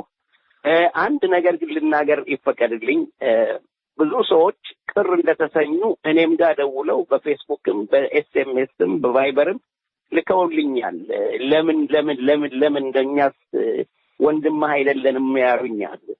እኔ ግን ሊታወቅልኝ የምፈልገው እኔ ራሴ አላውቅም ነበር። ምንም አይዲያ የለኝም። አዳራሽ ውስጥ ገባ ሁሉ የማውቀው ነገር አልነበረም። ይሄ ክሊር ይሆንልኝ። ይሄን ነገር ከወገኖቼ ጋር እንዳያቃይመኝ ይሄን ነው ማለት የምፈልገው። ለደከሙት ግን ለዚህ ስራ ለደከሙት በሙሉ እዛ ለተገኙት ወዳጆቼ፣ ላልመጡትም በሙሉ ላልቻሉትም፣ ላሊገኙ እድል ላላገኙትም በሙሉ ፈጣሪ ክብር ጤና ይስጥልኝ። እጅግ በጣም አመሰግናችኋለሁ። እናንተንም እንደዚሁ። አንድ ሌላ ነገር ማለት የምፈልገው ምንድነው ይሄ ሬዲዮ እኔ ብቻዬን አላቆምኩትም። ለዚህ አስተዋጽኦ ያደረጉ ከመጀመሪያው ጀምሮ በተለያየ ምክንያት ያቋረጡም ሆነ አሁንም ያሉ እናንተንም ጨምሮ ክብሩ የጋራችን መሆኑን እንድታውቁት። የጋራችን ነው። የኔ ስም ይጠራ እንጂ የጋራችን ነው። ሲሪየስሊ ይሄውን ማለት የምፈልገው። በጣም ጥሩ አህመድ። እንግዲህ ይሄንን መልእክት ሁሉም እንደሰሙ ተስፋለን። ሌላ ተጨማሪ አንድ ፕሮግራም አለ ማለት ማስታወቂያ ነው እንግዲህ ይመስለኛልና ኢትዮጵያ ድምጽ ሬዲዮ እንግዲህ ላለፉት 23 አመታት ፕሮግራሙን ስርጭቱን ያው በተለመደው ሰዓት ጧት ከ10 እስከ 12 ይመስለኛል በእኔ ከወኩል ጀምሮ አሁን እንደ አዲስ የስርጭት ሰዓት ለውጥ ለማድረግ በተወሰነ ደረጃ እንቅስቃሴ አለና ምናልባት በዛ ደረጃ እንደ መረጃ የሚሆን ነገር ለአድማጮች የምትናገረው ነገር ካለ? ልክ ነው ግሩም። ነገሩ ምንድነው እስከዛሬ ድረስ 20 ስንት አመት ነው የምትሉት? እኔ እንኳን ነገሮችን እኮ ነው ኤግዛክትሊ አላውቅም። 20 ስንት አመት ከመጀመሪያው ጀምሮ ነበር። 20 ስንት አመት እንደሆነ አላውቅም። 23 ይሁን 22 መኮንን ነው የኛ እዚህ አዋቂያችን እንደዚህ አይነቱ ነገር ፋክት የሚነግረን እሱ ነው። እና ምንድነው ከጧቱ 4 ሰዓት እስከ ጧቱ 6 ሰዓት በእኛ በኢትዮጵያኖች አቆጣጠር ነበር የሚተላለፈው። አንዳንድ ቅሬታዎች ይደርሰን ነበረ። በግልም የተወሰኑ ሰዎች ነግሩን ነበር። በተለይ ቤተክርስቲያን አካባቢ የሚሄዱ ሰዎች እኛ እኮ መከታተል አልቻልንም የሚሉ ነበር እና እኛም ያንን ሶሉሽን እንፈልግ ነበር። በተለይ ቤተክርስቲያን የሚሄዱት ሰዎች በዛ ሰዓት ሬዲዮን መከታተል ስለማይችሉ ይህንን እንትን ለማድረግ ይሞከርን ነበር። አሁን በተወሰነ ደረጃ የተወሰነ ሁኔታዎች አሉ ከሰዓት ከ14 ሰዓት በኋላ ለማድረግ ያንን እስቲ ሁላችንም ተሰብስበን ህዝቡ ምን እንደሚል ምክንያቱም አንዳንድ እንትኖችም ሊኖሩ ይችላሉ የሚባል አለ። ምክንያቱም ይሄ ስንት ዓመት ሙሉ የተለመደውን ህዝቡን በአንድ ጊዜ መቀየርን ማለት አይቻልም። የተለመደ ፕሮግራም ስለሆነ ሰው ጭንቅላቱ ስላለ ይሄ ጧት ሲነሳ ከእንቅልፉ ሲነቃ ያንን ማዳመጥ የለመደውን እንዴት እንደዚህ ታደርጋላችሁ የሚባልም ስላለ እኛም ደግሞ አይ ጧት ሰራተኞቹ የሬዲዮም አገልጋዮች ሁልጊዜ ጧት ከእንቅልፋቸው መሄዱ ችግር እየፈጠረ ጉልበት እየደከመ መጥቷል የሚል ስላለ ተሰብስበን ህዝቡም የሚለውን ሰምተን ከሰዓት በኋላ ለማድረግ አላማ አለን። ግን ይሄን የምናደርገው ህዝቡንም ማማክረን በተለይ የሬዲዮ ሰራተኞች ምን እንደሚሉ ተሰብስበን በአንድ ላይ ተስማምተን የያንናሉ ሐሳብ ተሰምቶ ይሄን ለማድረግ አላማ አለን። እንግዲህ ህዝቡም ማስተያየቱን ቢሰጠን በጣም ደስ ይላል። ፊድባክ ጊዜ ያስፈልጋል ሚዲያ ላይ የሚዲያ ስራ ላይ እና ህዝቡ ይሄን እንዴት እንደሚያየው ተወያይተን አንድ ከጥቂት ጊዜ በኋላ ህዝቡ የሚፈልገው ከሆነ በተለይ የሬዲዮ አገልጋዮች እነሱ ካልሰሩ እነሱ ካልተመቻቸው ሊሆን አይችልምና እነሱ የሚሉትን የሬዲዮ አገልጋዮች የሚሉትን ሰምተን ይሄንን ሐሳብ አለ በጭንቅላታችን በእውን ለማድረግ ይሄው ነው እንግዲህ ግሩፕ ጥሩ አህመድ እንግዲህ ይሄንን እንደ መረጃ ዛሬ ካቀረብን ከሰሞኑ በተከታታይ በዚህ ጉዳይ እንመለሳለን። አህመድ እንግዲህ መልካም የረፍት ውሎ እንመኛለን። እኔም ለእናንተ መልካም የረፍት ውሎ ይሁንላችሁ፣ ለአድማጮቻችንም መልካም ቀን ይሁንላችሁ። ላለው ጤና ይስጥልኝ። ቻው። ለዋይቀር እንደኔ መርቆ ሰጠኝ ከጎኔ ብየሳጨርስ ወያኔ ሄዳሰኘችኝ ወይኔ ወይኔ ወይኔ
እንግዲህ አድማጮቻችን ሙዚቃ አድምጠን ተመልሰን መተናል። የአመድንም የምስጋና ፕሮግራም ሰፋ አድርገን አይተናል። በዛውም አያይዘን እንግዲህ አዲስ ሐሳብ የተባለውን ለአየር አብቅተናል። ምናልባት ሰዓት የመለወጥ ሂደት ነው ያለውና የቀደም የሥራ ባልደረባችን አህመድም እንዳለው የማህበረሰቡ በተለይ የአድማጮቻችን አስተያየትና ፍላጎትን መሰረት ያደረገ ነው የሬዲዮናችን ስርጭትና ምናልባት ይህን ሰዓት መቀየር በተመለከተ ያላቸው አስተያየት ወይ ምንድነው አስተያየት ወይንም እንዲህ ቢሆን የሚል ምክር ቢጤም አዘል የሆነ ነገር 08191000 ደውለው ሐሳባቸውን ቢሰጡ ሰዓት ለመቀየር አቀደናል። እንግዲህ ከአድማጮቻችን ጋር ተወያይተን ነው የምንወስነውና የነሱ አስተያየትና ምክር እጅግ በጣም ወሳኝነት አለው። ስለዚህ ደውሉ ሐሳባችሁን ስጡን የሚል ነው መልእክት ያለን። እንግዲህ የአህመድን አድምጠን ተመልሰናል። የቀረን 8-7 ደቂቃዎች አሉና ምናልባት ከአድማጮቻችን ጋር ባሳለፍነው ሳምንት በተከናወነው አብይት ጉዳይ ላይ የተወሰነ አጠር ያለች ውይይት ብናረግ የሚል ሐሳብ ነው ያለውና በዋናነት በዶክተር ቴድሮስ አድሃኖም የዓለም ጤና ድርጅት ውስጥ ለመመረጥ ያው ፕሮሰስ ያደርጉ ቆይተው የመጨረሻ 3 ሰዎች ውስጥ ገብተዋል እና ያንን በተመለከተ እንግዲህ ከኢትዮጵያ ዶክተር ቴድሮስ አድሃኖም ከብሪቴን ደግሞ ዶክተር ናባሮ እንዲሁም ከፓኪስታን ዶክተር ኒሻተር ናቸው 30 28 እና 18 ድምጽ በማግኘት ከአንድ እስከ 3 የገቡትና ለኔ ሾኪንግ ነበር። ምክንያቱም ምናውቀው ነው የዓለም አቀፍ ጤና ድርጅት የስራ መተዳደሪያ ደንቡም የሚያስተላልፈው በተለይ ከዶክተር ቴድሮስ ባህሪና ሲሳቸውን በሚመሩበት አገር ውስጥ ያለው ስርዓት የሚሰራቸው ስራዎች ካለው የመተዳደሪያ ደንብ መሰረታዊ የመተዳደሪያ ደንብ አንፃር የሳቸው የግል ስብዕና የማይፈቅድ ቦታ ላይ የተገኙበት ቦታ ነውና ኢስ ዲሳስተሪንግ በዋናነት በ1946 ሲቋቋም የወጣው መተዳደሪያ ደንብ ላይ እንደሚያትተው ጤና ማለት የአካል የአእምሮና ማህበራዊ ደህንነት እና የጤና የአካል የአእምሮና የማህበራዊ ደህንነት መረጋገጥ የመጀመሪያው ቅድሚያ ማሟያ መስፈርት አድርጎ ነው የተነሳውና በተለይ ደግሞ አገራቸው ውስጥ በተለይ በአእምሮና በማህበራዊ ደህንነት ዙሪያ ላይ ሲያረጉት የነበሩት ሁኔታዎች በተለይ በስራ ላይ በጤና ጥበቃ ሚኒስቴር ውስጥ ላይ ባገለገሉበት ሂደት ከዛም በኋላ በውጪ ጉዳይ ሚኒስትርነት ባገለገሉበት ሂደት አገሪቱ ውስጥ የነበረው የፖለቲካ ስርዓትና ስርዓቱ ሲከተል የነበረው አገዛዝ ሁኔታም የሚያሳየው በተለይ ደግሞ በጤና ጥበቃ ሚኒስትርነት በነበሩበት ጊዜ የሰሯቸው ትልልቅ ስህተቶች እዚህ በዓለም አቀፍ ደረጃ ላይ ያመጣቸዋል የሚለውን ነገር ስናይ ሪሊ በዓለማችን ዙሪያ እየተካሄደ ያለው ነገር ምንድነው የሚለው ነገር አለ። አንደኛ፣ ሁለተኛ በሶስት እይታ የምናየው እሳቸው በግል ሲያደርጉበት የነበረ አሁን ላይ እንደ መረጃ የሚታየው ከዶናልድ ትራምፕ እና ከሂላሪ ክሊንተን ቀጥሎ ትልቅ ወጪ የወጣበት የምርጫ ቅስቀሳውን ካምፔን ሲያካሂዱ ነው የነበሩትና ከ10 ሚሊዮን በላይ ረሃብተኛ ኢትዮጵያ ውስጥ በሞላበት ሀገር ውስጥ በሚሊዮን ዶላር የሚቆጠሩ ተፋሰስ በማድረግ እንደዚህ አይነት ምርጫ ቅስቀሳ ማድረጉ ሪሊ አንድ ሀገር ዜጋ እንደ ተቆርቋሪነት ስሜት ለሚሰማው ሰው ተገቢ ነው ወይ የሚለው አለ። ሲቀጥል ደግሞ በሶስተኛ ደረጃነት ይሄን አይነት ስተት ባለበት ሂደት ውስጥ በውጪ የምንኖር ኢትዮጵያኖች ይሄ ነገር እንዳይሆን በተለይ ሀገር ውስጥ ያለውን የተበላሸ ስርዓት ይዘው መጥተው በዓለም ደረጃ ላይ በተለየ ቅባትና በተለየ ሽፋን ለመስጠት የመጡትን ሰውዬ በማጋለጥ ደረጃ ሪሊ በቂ ቅስቀሳ አድርገናል ወይ ተንቀሳቅሰናል ወይ ተግባር ስራ ላይ እና ሌሊስቲ ምን አሳባለሽ በዚህ ቅስቀሳ ላይ እንግዲህ በየትዊተርም በየፌስቡክ ድረገጽ ላይ በተለይ በዚህ በአውሮፓና አሜሪካ የሚኖሩ ተቃዋሚዎች ይሄን ነገር እንዲሰሩ በጣም ቅስቀሳ ተደርጎ ነበር። የኛ አንድ ፊርማ እዛ ላይ ማስቀመጥ ምን ያህል ለውጥ እንደሚያመጣ ግን በተለይ እዚህ ተቃዋሚ ነን ብለን በተለያዩ ዓለም ላይ የሚኖር ኢትዮጵያውያኖች ይሄን ነገር እንኳን ማድረግ እንደ ትልቅ ነገር ነው የሚያዩት። ይሄን ነገር ብናደርግ ኖሮ ይሄ ነገር ባልተከሰተ ነበር ብለን ነው የምናስበው። ይሄ ነገር ደግሞ እንዳይከሰት ዛሬም ሰዓቱ አረፈደም። እያንዳንዳችን ፊርማ በሀገራችን በህዝባችን ላይ ትልቅ ተጽዕኖ አለው ብዬ ነው የማስበው። ስለዚህ በዚህ የሚኖር ማንኛውም ኢትዮጵያዊ ለዚህ ነገር መተባበር አለበት ብዬ ነው የማስበው። በዋናነት የውጪ ያለነው ሰዎች አስተዋጽኦ በተለይ ደግሞ በጄኔቫ በተደጋጋሚ ሰልፎች ይካሄዱ ነበር። ግን ከዛም በዘለለ ውስጥም ያሉ ሰዎች ብዙ ጥረት አድርገዋል ግን ሪሊ የሚጠበቀውን ያክል ጥረት አድርገናል ወይ እንደ ዜጋ እንደሚመለከተው ዜጋ እንደ ኃላፊነት እንደሚወስድ ኢትዮጵያዊ ያረግናቸው ጥረቶች ስናየው በተለይ በብዙ ነገሮች ተወጥረው ነው ያለው ብዙ ኢትዮጵያዊ አገር ውስጥ ያለውም የትግል ሂደት ሐሳቡን የሚሰርቅበት ሂደት አለና እቺ ክፍተት የፈጠረችው ማለት ግን እስቲ ለአንድ ኮምፒውተር ላይ ቁጭ ብሎ መፈረም ያን ያክል ኢነርጂና አቅም የሚጠይቅበት እንትን አይደለምና ያ ማረግ የሚሰጠው የአንድ ሰው ድምጽ የሚኖረው ቫልዩ ትልቅ ነው አሁንም ላይ ያንን መፈረም ስቲል የሚሰጠው ጥቅም አለ በሌላ ዙሪያ ስታዩ ግን ዶክተር ቴድሮስ አድሃኖም በጤና ሚኒስቴር በነበሩበት ወቅት ምን ሰርተዋል ሪሊ ለዚህ በዓለም አቀፍ ደረጃ የሚያበቃ አቅምና ብቃት መፍጠር ችለዋል አሳማኝ ሆነዋል ወይ የሚለው ነገር ማየቱ በራሱ ትልቅ ነገር ነው ምናልባት ግሩሜ ተጨማሪ መረጃ ካለ የተወሰነ ብትለን በተለይ ደግሞ እሳቸው ማው እንደ ትልቅ ካንዲዴት ሆነው እንዲመረጡ ያረጋቸው ተብሎ የሚገመተው በማላሪያ ዙሪያ ላይ ያረጉት ሪሰርች ነው ፒኤችዲያቸውን ሰሩ ማላሪያ ላይ ያረጉት ሪሰርች ትልቅ ነገር ነው ይባላል ግን እሳቸው በጤና ሚኒስቴር ኢትዮጵያ ውስጥ ባገለገሉበት ዘመን የሰሩት ትልቅ ክፍተትና ትልቅ ስተት አለ እሱም አንድ ሙሉ ወረዳ ማህበረሰብ በወባ በሽታ እንዲያልቅ ያደረጉበት ሂደት አለ በተለይ በኖርዘርን ኢትዮጵያ አካባቢና ምናልባት ተጨማሪ መረጃ ካለ በዛ ዙሪያ የተወሰነ እንበልና ሌሎችንም እናያቻለን ተጨማሪ መረጃ ብዙም ባይሆን አንድ የዛሬ እሳቸው ጤና ጥበቃ ሚኒስቴር በነበሩበት ወቅት በዚህ በማላሪያና በኤችአይቪ ጉዳይ ላይ በአዳማ ናዝሬት አንድ ትልቅ ኮንፈረንስ ተዘጋጅቶ ነበር በዛን ጊዜ የኤችአይቪ ማዕከል ሴክሬታሪያት በተደራጀውና የዛ ኃላፊ የነበረ አንድ ግለሰብ በኋላ ወጥቶ እዚህ ነው የተናገረው ያንን ነገር ማለት ነው በዛ ስብሰባ ላይ እሳቸው ተጋብዘው ነበር እና ምንድነው ያሉት የኤችአይቪ ጉዳይ በተመለከተ ማለት ነው ኤችአይቪ ያደረሰውን ችግር ከዘረዘሩ በኋላ ይሁንና ኤችአይቪ ጉዳት ብቻ አይደለም ያለው ጥቅምም አለው በኤችአይቪ ሰበብ ኢትዮጵያ ማለት ነው ከለጋሽ ሀገሮች በርካታ ገንዘቦችን እንደምታገኝ ፊት ለፊት ነው በአደባባይ የተናገሩት ማለት ነው እንግዲህ የአንድ ሀገር ሚኒስቴር ሰዎች ዜጎች ህይወታቸውን ያጡ ባሉበትና በጣም አደጋ በፈሳት እንደ ውጭ ምንዛሬ ገቢ ማስገኛ መንገድ ብለው የተናገሩት ነገር በጣም እስካሁን ድረስ ብዙዎቹን የከነከነ ጉዳይ ነውና ከዛ አንፃር ነው ማለት የፈለኩት በዋናነት ግን በምስራቅ ኢትዮጵያ አካባቢ አንድ የማላሪያ ወይም የወባ ማሰራጫ ተቋምን በመዝጋት እዛ አካባቢ ወይም ያንን ቦታ ወደ ሌላ ስቴሽን በማዞር እዛ አካባቢ የነበሩ ሰዎች ተገቢው የወባ ጥበቃና ክትትል ስላልተደረገላቸው ብዙ ሰዎች በወባ በሽታ ምክንያት እንዲሞቱ የሆነበት ሂደት አለ ያን ብቻ አይደለም በኦሮሚያ ሪጅንም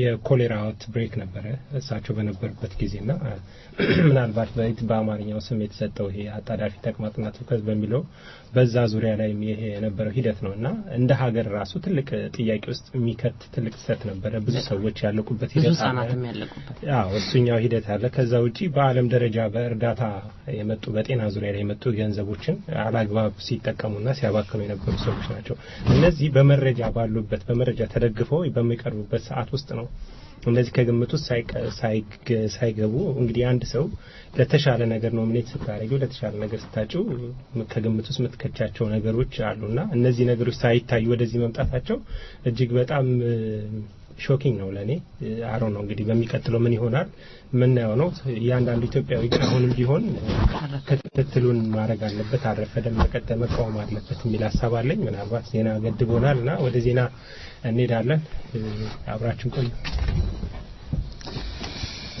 እንደምን አርፍዳችኋል አድማጮች ከረፋዱ 11 ሰዓት ሆኗል የሳምንቱ ዜናዎች ባጫጭሩ ይቀርባሉ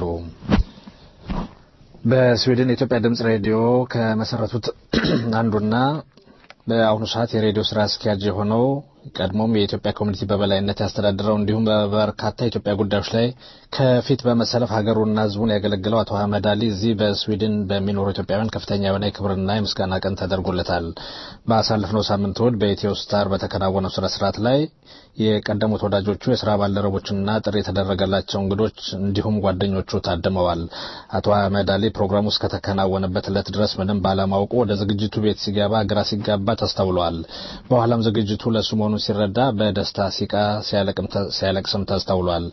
አቶ አህመድ አሊ ላለፉት 30 ዓመታት ደከመኝ ሰለቸኝ ሳይል ላደረገው አስተዋጽኦ የክብር ቀን እንደተዘጋጀለት አዘጋጆቹ አስታውቀዋል። አቶ አህመድ አሊ የኢትዮጵያን ሬዲዮ ከመመስረት የኢትዮጵያን ኮሚኒቲ ከመምራት ባሻገር በማናቸውም የኢትዮጵያ ጉዳይ ግንባር ቀደም ሆኖ መስራቱ በዝግጅቱ ተወስቷል። በዝግጅቱ ላይ የአህመድን ታሪክ የተመለከተ አጭር የቪዲዮ ባዮግራፊ የቀረበ ሲሆን የድሮ ወዳጆቹም እሱን የተመለከቱ የተለያዩ ንግግሮችን አሰምተዋል። አቶ አህመድ አሊ ኢትዮጵያውያንን በሚያገለግልበት በተለያዩ ጊዜያት በህወሓት ሰዎች ጥቃት እንደደረሰበትም በምስል ተደግፎ ቀርቧል። በስተመጨረሻም ከተለያዩ ግለሰቦችና ማህበራት የተለያዩ ስጦታዎችን ተቀብሏል። በጃዊ ጫካ ውስጥ በርካታ ወታደሮች በረሃብና በውሃ ጥም ማለቃቸው ተዘገበ። ከኢትዮጵያ ሳተላይት ቴሌቪዥን የተገኘው መረጃ እንደሚያመለክተው ከ2 ሳምንት በፊት በ12ኛው ክፍለ ጦር ስር ባለው በፓዊና አሶሳ ሰፍሮ ከሚገኘው 6ኛና 7ኛ ሬጅመንቶች የተውጣጣ አንድ አሳሽ ግብረ ኃይል በጃዊ በረሃና በቤኒሻንጉል ጉሙዝ ክልል በሚገኘው አዲስ ናሽናል ፓርክ ውስጥ የነጻነት ኃይሎች ይገኛሉ በሚል አሰሳ ከወጣ በኋላ በአቅጣጫ መጥፋት ምክንያት በውሃና በምግብ እጦት ምክንያት በርካታ ወታደሮች መሞታቸው ተዘግቧል። በህይወት የተረፉ ካሉ በሚል በሄሊኮፕተር የታገዘ አሰሳ በመደረግ ላይ ሲሆን በህይወት ተርፎ የተገኙ አንዳንድ ወታደሮች ሕክምና እየተደረገላቸው ሲሆን የተወሰኑት የሱዳንን ድንበር አቋርጠው በመሄድ ሱዳን ውስጥ ተገኝተዋል። የመከላከያ ምንጮች እንደገለጹት በጃዊ ጫካ ውስጥ ያለቁት ወታደሮች ቁጥር በቅርቡ በሰሜን ጎንደር ቋራና ልጣሽ ፓርክ በምግብና በውሃ እጥረት ካለቁት የ24ኛው ክፍለ ጦር ወታደሮች ቁጥር በብዙ ይልቃል። በአማራ ክልል በተለያዩ አካባቢዎች የሚታየው ህዝባዊ ተቃውሞ አገዛዙን ፈተና ውስጥ እየጣለው ሲሆን ባሳለፍነው ሐሙስ በእስቴ ወረዳ በመካነ ኢየሱስ ከተማ ከምሽቱ 2 ሰዓት ጀምሮ ከፍተኛ የተኩስ ድምጽ መሰማቱንና ሰሞኑን የነበረውን ውጥረት ከፍ ማድረጉን የአካባቢው ምንጮች ገልጸዋል። የተኩሱ ምክንያት ምን እንደሆነ ባይታወቅም የኮማንድ ፖስት አባላት ነን የሚሉ ሰዎች በአካባቢው ታዋቂ የሆኑ ሰዎችን ይዘው ከማሰራቸው ጋር ሳያያዝ እንደማይቀር የአካባቢው ምንጮች ይገልጻሉ። አንዳንድ ወጣቶች አሁንም የአፈሳ በመፍራት ራሳቸውን የሰወሩ ቢሆንም ካለፈው 1 ሳምንት ጀምሮ የተለያዩ ጥቃቶችን በህቡ ሲፈጽሙ መቆየታቸውን የአካባቢው ነዋሪዎች ይናገራሉ። በሌላ በኩል ባሳለፍነው ሮብ ምሽት በባህር ዳር ከተማ ቀበሌ 4 በመከላከያና በፌዴራል ፖሊስ አባላት መካከል በተፈጠረ ግጭት አንድ የመከላከያ አባል ሲገደል አንድ ሚሊሻን በጽኑ ቆስሏል። ይህን ተከትሎ በከተማው ከፍተኛ ፍተሻ ሲካሄድ መቆየቱ ተዘግቧል። በወገራ ወረዳ ደግሞ የአስተዳደርና ጸጥታ ዘርፍ ኃላፊ የሆኑት አቶ ሙሉሸት ይዘዘው በደረሰበት ጥቃት ክፉኛ ቆስሎ ጎንደር ሆስፒታል መግባቱ ተዘግቧል። ግለሰቡ በአካባቢው የነበሩ ወጣቶችን በማስገደል በማሳሰርና በማሳፈን ከፍተኛ ሚና እንደነበረ ቢገልጹት ምንጮቹ የግለሰቡ ክላሽ ጠመንጃና ሽጉጥ ጥቃቱን ባደረሱ ሰዎች መወሰዱ ተዘግቧል። በጎንደር አንድ የገዢው ፓርቲ ንብረት የሆነ ተሳቢ የጭነት መኪና በቦምብ መመታቱ ተዘግቧል። ባሳለፍነው ረቡዕ ንጋቱ 11 ሰዓት ላይ ከጎንደር ወደ መቀሌ ዕቃ ጭኖ ሲጓዝ የነበረ አንድ የጭነት ተሽከርካሪ ከከተማው በ10 ኪሎ ሜትር ርቀት ላይ በምትገኘው ወለቃ በምትባለው መለስተኛ መንደር ላይ ሲደርስ በቦምብ መመታቱን መኪናውን እስከነጭለቱም መንደዱ ተዘግቧል። ምንጮች እንደገለጹ ተሽከርካሪው ሌሊት ጎንደር ላይ ዕቃዎችን በመጫን ወደ መቀሌ ጉዞ በማድረግ ላይ ነበር። አስቀድሞ መረጃ የደረሳቸው ማንነታቸው ያልታወቁ ሰዎች ተዘጋጅተው ሲጠብቁ እንደነበርና እነዚህም ኃይሎች ጥቃቱን እንደፈጸሙት የአካባቢው ነዋሪዎች ተናግረዋል። ጥቃቱ እንደተፈጸመ የእሳት አደጋ መኪና የደረሰ ቢሆንም ቃጠሎውን መቆጣጠር ሳይችል ቀርቷል። የአጋዚ ወታደሮች አካባቢውን በመቆጣጠራቸው መኪናውን ምን እንደጫነ ለማወቅ ሳይችሉ መቅረታቸውንም ነዋሪዎች ገልጸዋል። በጎንደርና በትግራይ ክልል መካከል በደባርቅ በኩል የሚደረገው የትራንስፖርት እንቅስቃሴ መንገዱ አደገኛ በመሆኑ እንዲቋረጥ ሲደረግ በሁመራ በኩል የሚደረገው ጉዞ እንደ አማራጭ ጥቅም ላይ የዋለ ባለበት ወቅት የአሁኑ ጥቃት ይህንን መንገድ ለተሽከርካሪ ዝግ ያደርገዋል የሚል እምነትም አሳድሯል። በአካባቢው የሚንቀሳቀሱ የነጻነት ኃይሎች የሚፈጽሙት የደፈጣ ጥቃት መጨመር አገዛዙ በአካባቢው ያለውን ወታደራዊ ኃይሉን እንዲጨምር አስገድዶታል። በወለቃ ላይ ለተፈጸመው ጥቃት እስካሁን ድረስ ኃላፊነቱን የወሰደ አካል የለም። የኢትዮጵያ ዲሞክራሲና የሰብአዊ መብት እጅግ ማሽቆልቆሉን አንድ ጥናት አመለከተ። የኢትዮጵያ ዲሞክራሲና የሰብአዊ መብት አያያዝ ላለፉት ተከታታይ 10 ዓመታት ማሽቆልቆል ማሳየቱን በ167 የዓለማችን ሀገራት ላይ ጥናቱን ያካሄደ አንድ ዓለም አቀፍ ተቋም ይፋ አድርጓል። ይኸው ዘ ኢኮኖሚስት ዓለም አቀፍ መጽሔት እህት ኩባንያ የሆነውና በደህንነት ዙሪያ ጥናትን የሚያካሄደው ኢኮኖሚስት ኢንተለጀንስ ዩኒት ኢትዮጵያ ከ10 ዓመት በፊት አስመዝግባ የነበረው የ4.7 ባለፈው ዓመት የፈረንጆች ዓመት ወደ 3.6 ማሽቆልቆሉን ገልጿል። ዓመታዊ ሪፖርቱ ለሕዝብ ይፋ ያደረገው ድርጅቱ የኢትዮጵያ ዲሞክራሲ ሂደት መሻሻል ባለማሳየቱ ምክንያት ሀገሪቱ ጨቋኝ ተብለው ከተቀመጡ የዓለማት ሀገራት ተርታ ልትመደብ መቻሏን በሪፖርቱ አስፍሯል። የደህንነት ተቋሙ የተለያዩ መስፈርቶችን በመውሰድ ለሀገራት ከ10 በሚሰጠው ነጥብ ኢትዮጵያን እንደ ፈረንጆቹ አቆጣጠር በ2007 ዓ.ም 4.7 በማስመዝገብ የመጨረሻ የተባለውን ውጤት አስመዝግባ እንደነበር ያስታውሳል። ይሁንና የኢትዮጵያ ዲሞክራሲውን የተመሻሻል ከማሳየት ይልቅ ባለፉት 10 ተከታታይ ዓመታት ማሽቆልቆልን በማሳየት በተለይ ከ2000 ዓ.ም ጀምሮ የከፋ የሆነ መምጣቱን አመልክቷል። የሀገሪቱ ዜጎች በመንግስት ላይ ያላቸው እምነትና በዋና መስፈርትነት የወሰደው ድርጅቱ የዲሞክራሲ ግንባታዎችን ጨምሮ 60 አበይት ጉዳዮችን በጥናቱ ለግባትነት መዳሰሳቸውን አክሎ ገልጿል። እንደ አውሮፓውያን አቆጣጠር ከ2005 ዓ.ም ጀምሮ የተካሄደውን ብሔራዊ ምርጫ ተከትሎ በኢትዮጵያ በዜጎች ላይ በመንግስቱ ላይ ያላቸው እምነት እየቀነሰ መምጣቱን ከዛም ጎን ለጎን ሰዎች ሀሳባቸውን በነጻነት ለመግለጽ የሚያደርጉት ጥረት አፈና የተጠናከረበት መምጣቱ ተመልክቷል። የዓለም ሀገራት እንዲሁም የሰብአዊ መብት ተሟጋች ድርጅቶች በሀገሪቱ ላይ የሚያወጣቸው የሰብአዊ መብት መረጃዎችና የሚገልጿቸው ስጋቶች በዚሁ ዓለም አቀፍ ጠቋሚ ሪፖርት ውስጥ መካተታቸውንም ለመረዳት ተችሏል። በመጨረሻም የኢትዮጵያ ምድር ባቡር ኮርፖሬሽን ከ100 ቢሊዮን ብር በላይ የብድር ዕዳ እንዳለበት ተዘገበ። የኢትዮጵያ ምድር ባቡር ኮርፖሬሽን ከሀገር ውስጥና ከውጭ አበዳሪ አካላት የወሰደው ብር 100 ቢሊዮን ብር በላይ መድረሱን የብድሩ የበጀት እጥረት ውስጥ እንደከተተው ይፋ አደረገ። ሰሞኑን ለሕዝብ ተወካዮች ምክር ቤት የ6 ወራት ስራ አፈጻጸሙን አስመልክቶ ሪፖርቱን ያቀረበው ኮርፖሬሽኑ በተያዘው በጀት ዓመት የተለያዩ ስራዎችን ለማከናወን ከ60 ቢሊዮን ብር በላይ ለማግኘት ፍላጎት ቢኖርም 31 በመቶ ብቻ የሚሆነው ገንዘብ ከሀገር ውስጥ ሊገኝ እንደሚችል ፍንጭ መገኘቱን ተዘግቧል። ይሁንና የኢትዮጵያ ምድር ባቡር ኮርፖሬሽን ወደ 26 ቢሊዮን ብር 1 ቢሊዮን ዶላር በላይ ገንዘብ ከውጭ ሀገር የፋይናንስ ተቋማት ለማግኘት ጥረት ቢያደርግም ገንዘቡን ሊያገኝ እንዳልቻለና በከፍተኛ የፋይናንስ እጥረት ውስጥ መሆኑን ለፓርላማው ገልጿል። ከጥቂት ዓመታት በፊት በአዲስ መልክ የተቋቋመው ይኸው መንግስታዊ ተቋም የኮርፖሬሽኑ የዕዳ ክምችት ባለፈው ዓመት ከነበረበት 96 ቢሊዮን ብር አካባቢ ወደ 103 ቢሊዮን ብር ማደጉን በቀረበው ሪፖርት ይፋ አድርጓል። አዲስ አበባ ከተማን ጨምሮ በተለያዩ ክልሎችና እስከ ጅቡቲ ድረስ የሚደርስ የባቡር መስመር በቅርቡ የገነባው ኮርፖሬሽኑ ከፍተኛ የሆነ የወለድና የግዴታ ክፍያ በአመቱ ለውጭ ባንኮች እየከፈለ እንደሚገኝ ለፓርላማ ማስረዳቱ ተዘግቧል።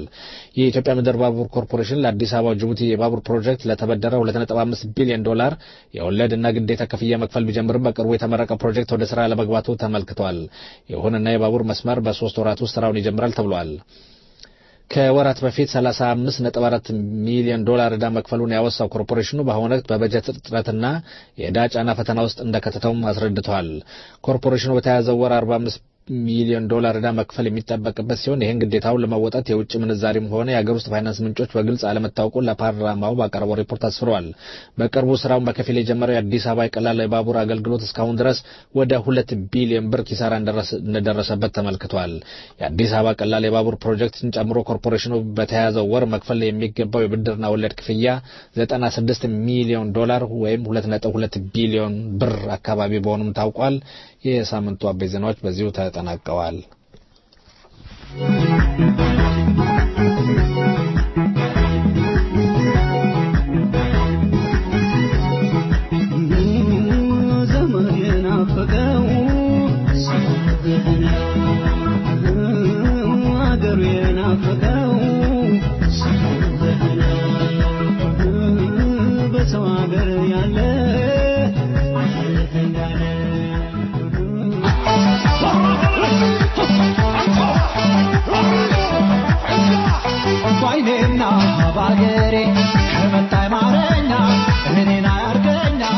ሀገራችንን በኃይል ከሚገዛት አምባገነኑንና ዘረኛውን ስርዓት በማስወገድ ዲሞክራሲያዊ ስርዓት ለመመስረት ሀገር ውስጥ ያለው ሀገር ወዳድ ዜጋ የሞት ሽረት ትግል በማድረግ ላይ ይገኛል።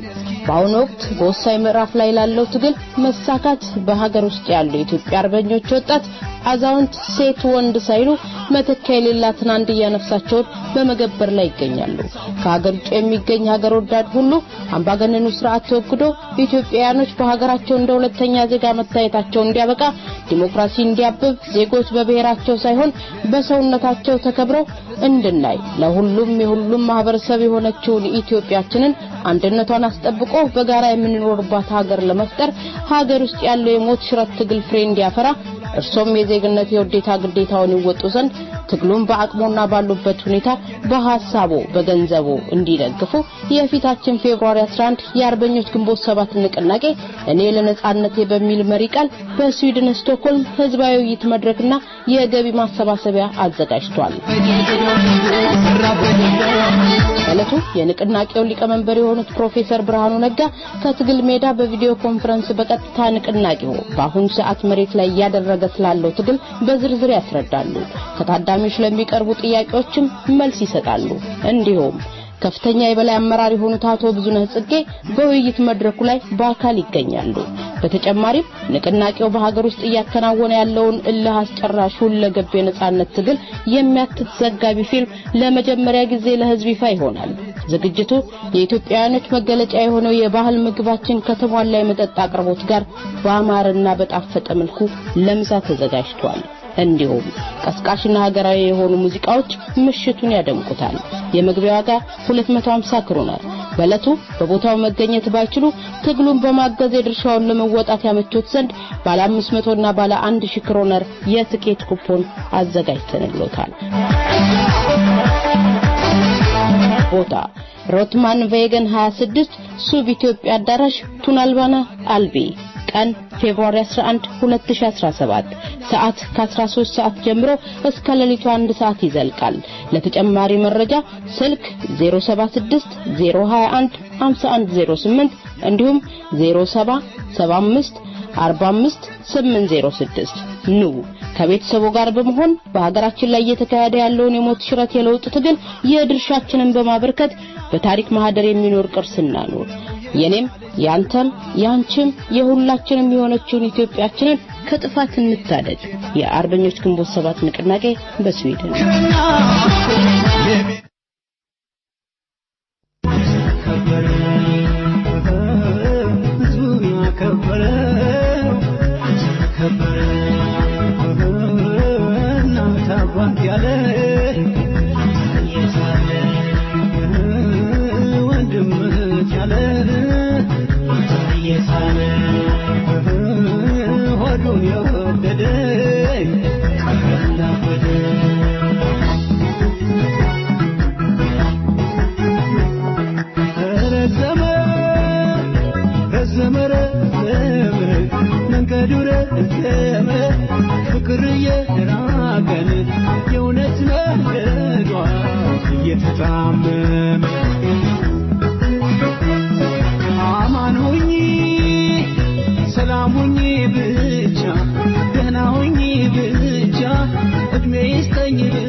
አድማጮቻችን ፕሮግራማችን እንደቀጠለ ነው። ከዚህ ከኢትዮጵያ ድምጽ ሬዲዮ ማስታወቂያ አለ፣ ቀጥሎ ይቀርባል።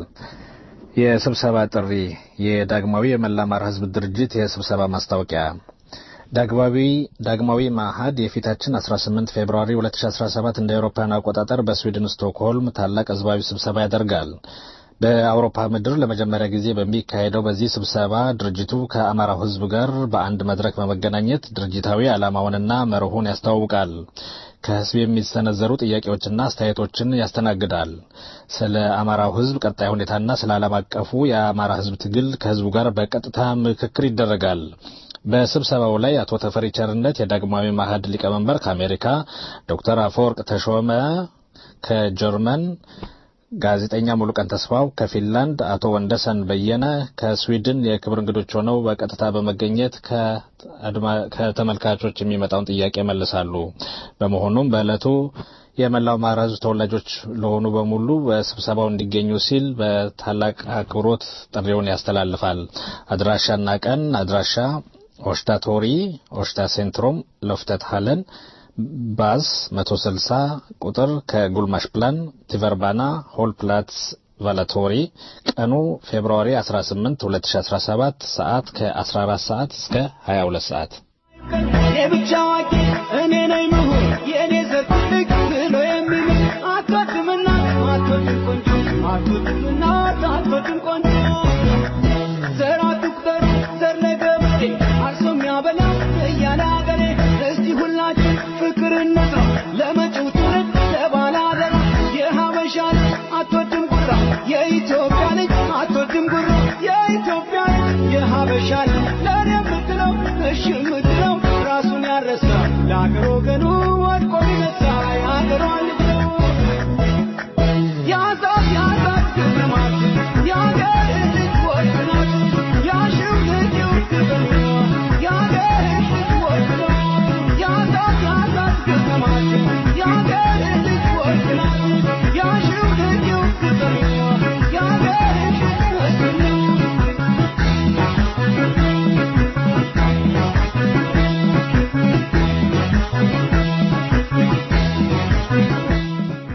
አድማጮቻችን በማስከተል የብሩክ በረከትን ሳምንታዊ የጨዋታ ፕሮግራም ሰፋ ያለ ጨዋታ ፕሮግራም እንድትከታተሉ እንጋብዛለን። ሰላም ጤና ይስጥልን የኢትዮጵያ ድምጽ ሬዲዮ አድማጮች እነሆ የእሁድ ጨዋታ ፕሮግራም አሁን ተጀምሯል። ለዛሬ የእሁድ ጨዋታ ፕሮግራም የመረጥንላችሁ ቱሉ ፎርሳ የተሰኘ አጭር ልብ ወለድ ነው። ቱሉ ፎርሳ በነሐሴ ወር 1968 እንደ ኢትዮጵያውያን አቆጣጠር በጎ መጽሔት ላይ ለአንባቢ የቀረበ የሥነ ጽሑፍ ሥራ ነው። የቱሉ ፎርሳ ደራሲ አይታወቅም። ማን ያውቃል አሁን በሕይወት ሊኖርም ላይኖርም ይችላል። የደራሲው ጣፋንታ ባናውቀውም ሥነ ጽሑፍ ግን ዘላለማዊ ነው። የዘመን መቀየር እንኳን የሥነ ጽሑፍን ውበት ሊቀይረው አልቻለም። አሁንም ከብዙ ጊዜ በኋላ ሥነ ጽሑፉ የቱሉ ፎርሳ የማይሰለች ነው። እንግዲህ ማለት የዛሬ 41 ዓመት የተጻፈ ነው። ከዛ በኋላ ደራሲው አልታወቀም አልተገኘም ማለት ነው። እንግዲህ ቱሉ ፎርሳ እንድትከታተሉ እንጋብዛለን። ይዘንላችሁ የቀረብነው ብሩክ በረከትና ሳምፎር ዘገየ ነው።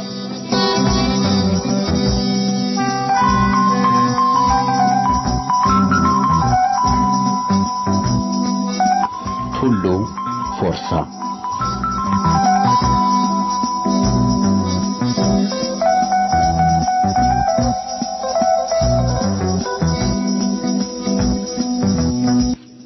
ቱሉ ፎርሳን ማን የማያውቃለ? እናንተ አታውቁትም እንዴ? ቱሉ ይሄ ማካሮኒ ፋብሪካ ነው የሚሰራው እኮ። ቱሉን ማን የማያውቃለ? ቱሉ 30 ዓመቱ ነው ወይም ወደዚያ ግድም ነው እና ቱሉ ቁመቱ ረጅም ነው። የቱሉ እጆች ትልልቅ ናቸው። የቱሉ ክንዶች ጠንካራዎች ናቸው። የቱሉ መዳፎች ሻካራ ናቸው። ቱሉ ከማካሮኒ ፓስታና ፓስቲኒ ፋብሪካ ውስጥ ወፍጮ ክፍል ነው የሚሰራው። ወፍጮ ክፍል 6 ዓመት ሰርቷል። የፋብሪካው ባለቤት ሙሴ ጋሊብ ናቸው። ጌታ ጋሊብ እዚች ሀገር ይህችው የኛይቱ የምንላት ሲገቡ ቤሳቤስቲን አልያዙ። ከዚህ ከገቡ በኋላ ነው ይህንን ሁሉ ያፈሩት። ያንን ሁሉ ቪላ ሰርተው የሚያከራዩት፣ ያንን ሁሉ ሱቅ የከፈቱት። ጌታ ጋሊብ የናጠጡ ዲታ ናቸው። አቤት ሰራተኞች ሲፈሯቸው!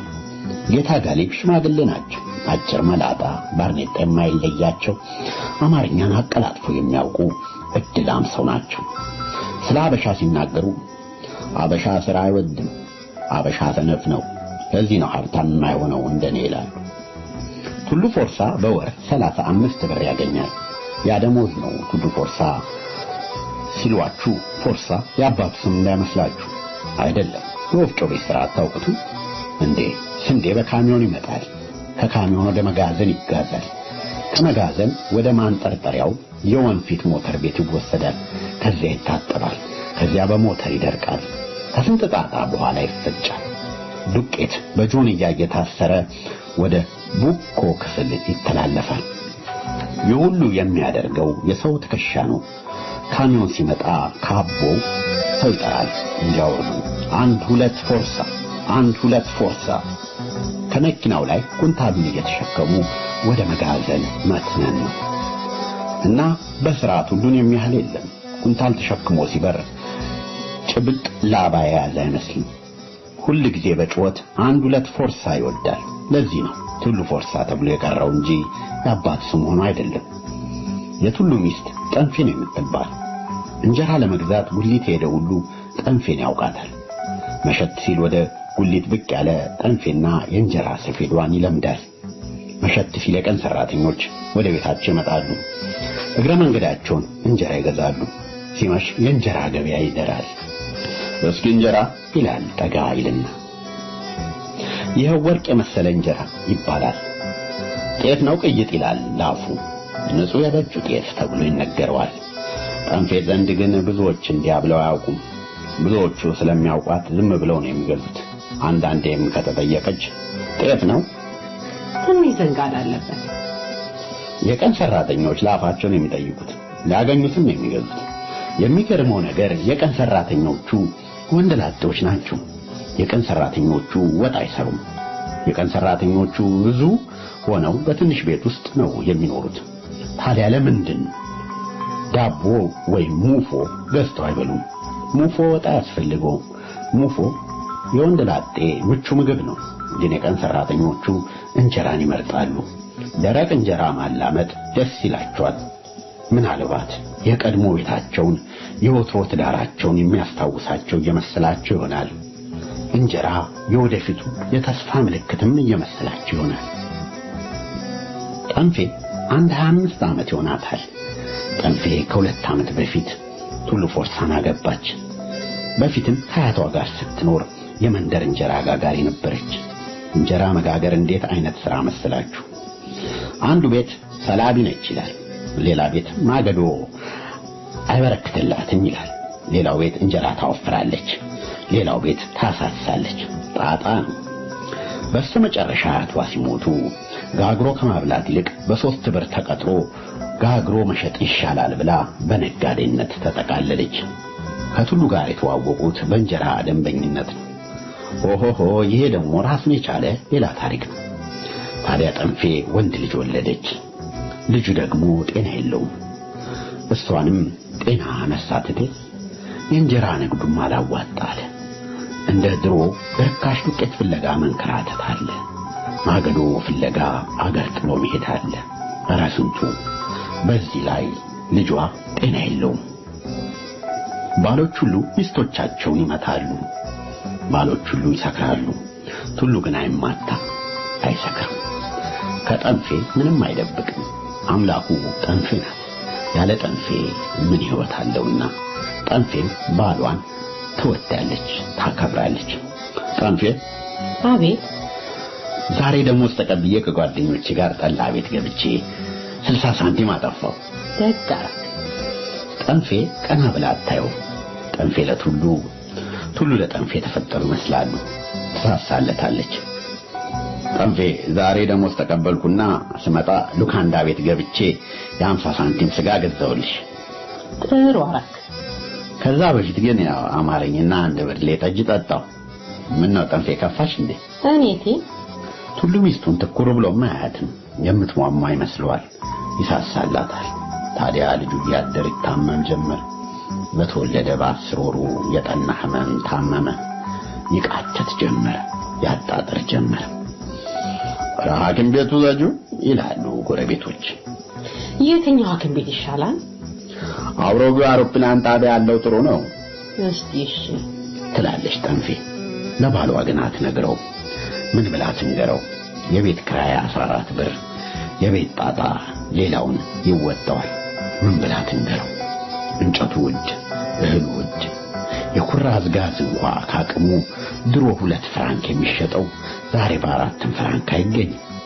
ሁሉ ቀጥሏል። የረከሰ ቢኖር የሰው ነፍስ ነው። ታዲያ ምን ብላ ትንገረው? ልጁ ጠናበት። የሰው አፍ ደግሞ አይጣል ነው። በቅሎ ግዙ ግዙ አንድ ጨው ላይ ገዙ ማለት ያ ነው። ኧረ እባካችሁ ሐኪም ወሰዱት አሉ አንድ ቀን ማታ ሊጠይቁ የመጡ የመንደር አሮጊት።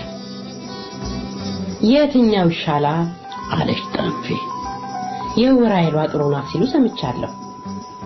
እንዲህ እንዳይመስልሽ አሁን ይዛች የቀለም ዋሊ ታማባ እንዲያው በጠና ተይዛ እዛ ሄዳ ነው በአንድ መርፌ ዳነት።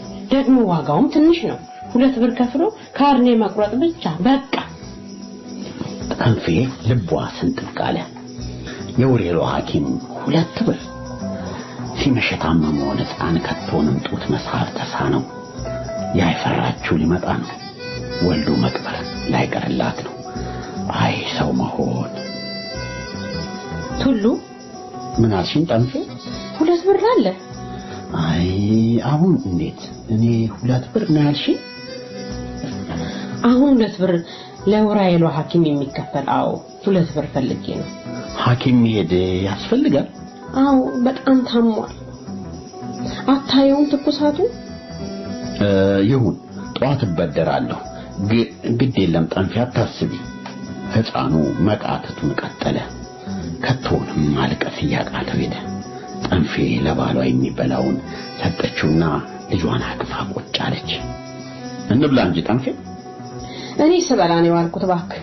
የሴት ነገር ስቀማም ስበላ ጠገብኩ። ሁሉ የቀረበለት እንጀራ ፍርፋሪ በኩራዝ ብርሃን አስተዋለው። ትላንት ከፊቱ የተነሳው የሻገተ እንጀራ ነው። ጠንፌ ዋሽታዋለች። ጠንፌ ምንም አልቀመሰችም። ጠንፌ ጦሟን ልታደር ነው ለሱ ብላ። ጠንፌ ልጁን ታቅፋ ባይኗ እንቅልፍ ሳይዞር ነጋላት። ሁሉ ብር ሊበደር ወደ ፋብሪካ ሄደ። በሽተኛ ሕፃን ምስኪን እናት እንባ በትንሿ ጎጆ ውስጥ ቀሩ። ቱሉ ጠዋት ተነስቶ ወደ ፋብሪካ ሄደ። ፍቃድ ተቀበለ። በደንቡ መሰረት ፍቃድ የወሰደ ደሞዝ የለውም።